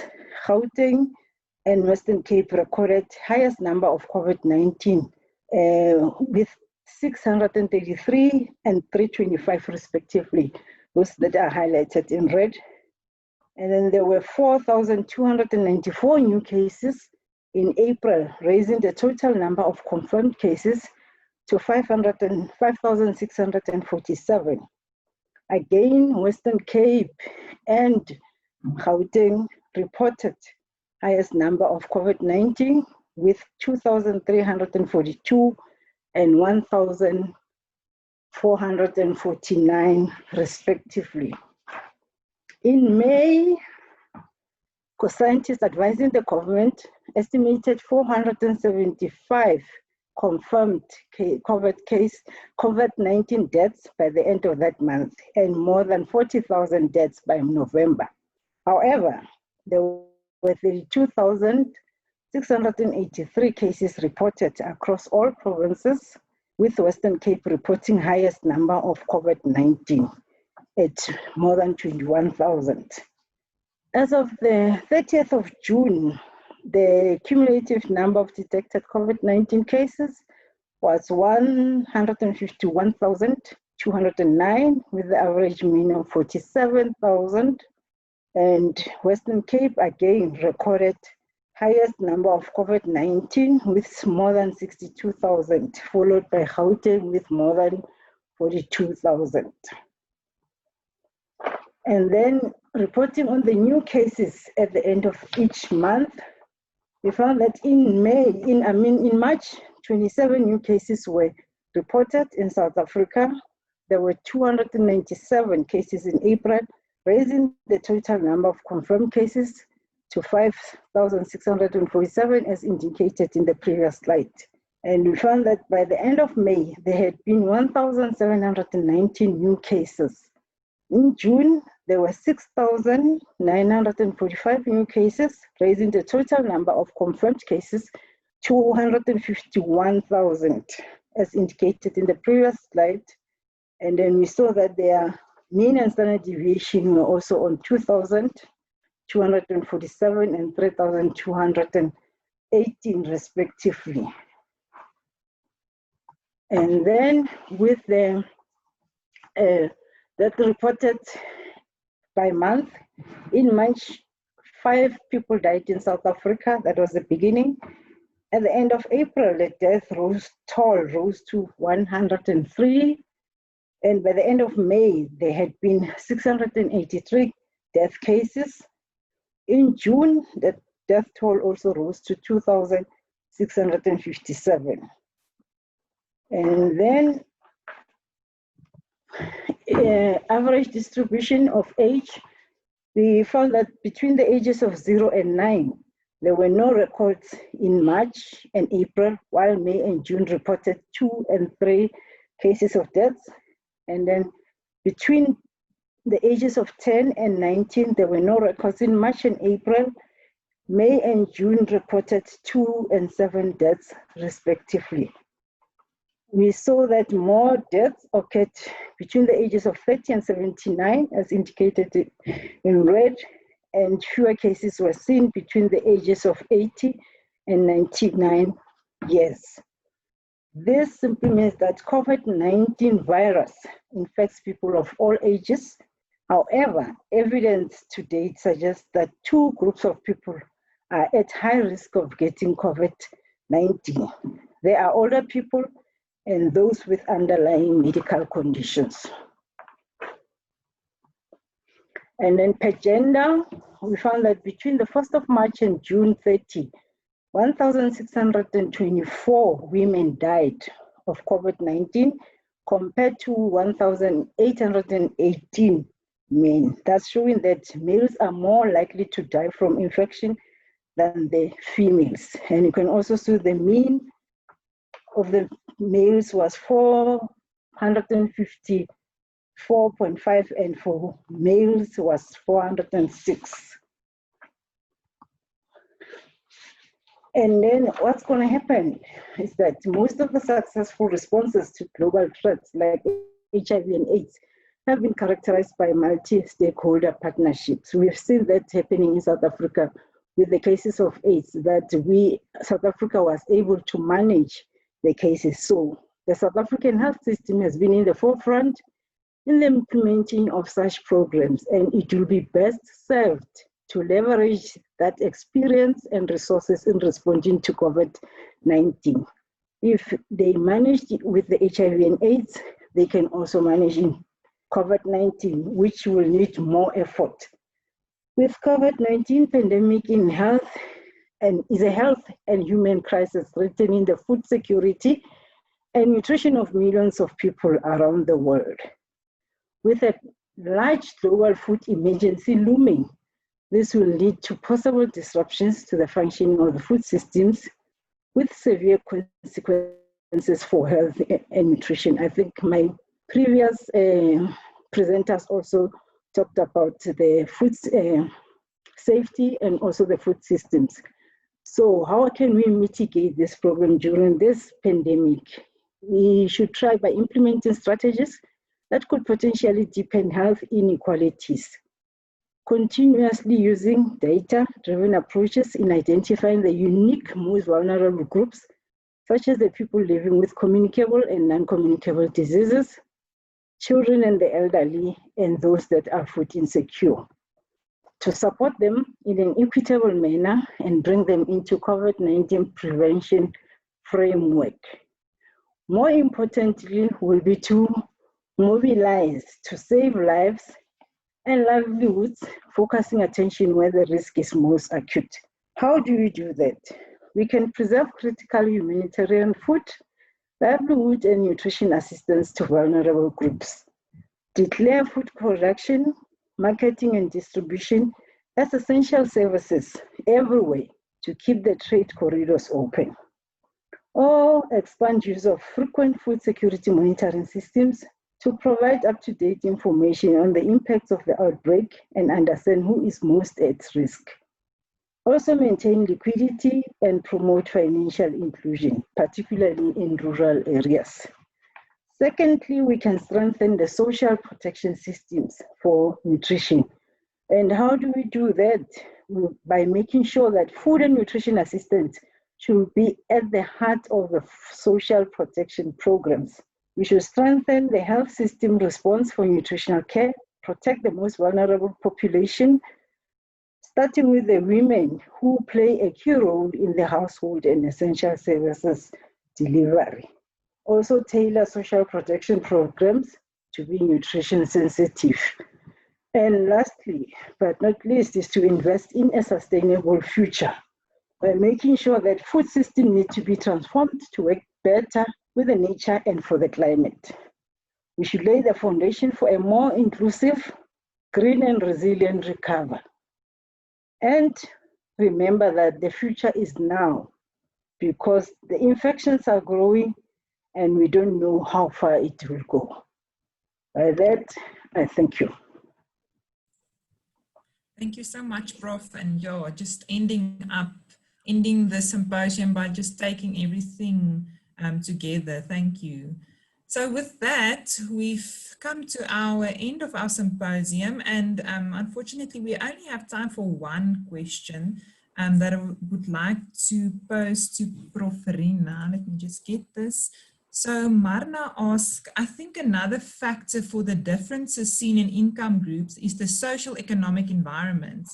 In my practice, I've seen quite a difference in the amount of red meat consumed. So she saw a decline in the amount of red meat consumed. As plant-based diets were getting more attention, more people followed this trend or awareness. It would be interesting to see if there's a difference between 2014, 2015 data and today. I also think it is relevant for the indigenous fermented food seen as poor man food versus in other parts of the country where these food are quite expensive and trendy. So it seems like the moment there's a trend associated with a certain type of food, people are more willing to follow this trend. I don't know if you want to comment on that, Prof. Well, yeah, it's interesting because it is true. The moment something becomes trendy, then it becomes expensive, which is actually a sad situation because that's what people used to eat and what they should continue to eat. But because of the price, it becomes unaffordable to them. On the whole issue of changes in red meat consumption, I mean, it's great, and we have seen that, but I think it also follows a cycle, and the change in or the reduction is leaning towards the more higher income groups who have the choice to choose different foods. But often it is not necessarily, they might be changing their meat, but it's actually the type of meat within. Remember, that was a big category just for all animal proteins, basically. So it could go more to seafood and products like that.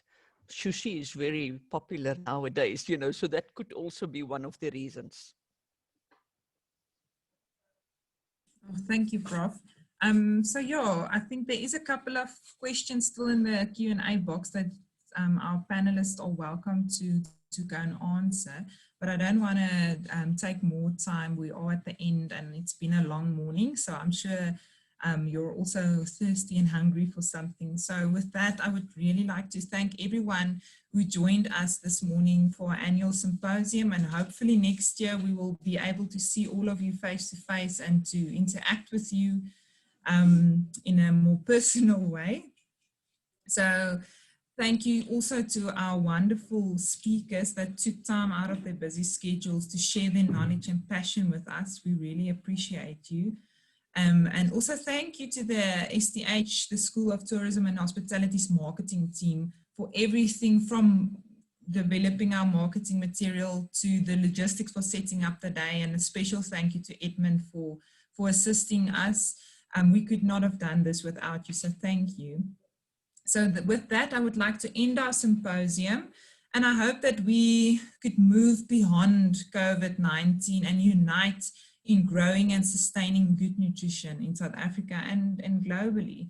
And I hope you all have a wonderful weekend and yeah, a wonderful rest of your World Food Day that's ahead. So thank you so much for everyone joining us and the panelists, and have a wonderful weekend. Thank you. Bye. Thank you.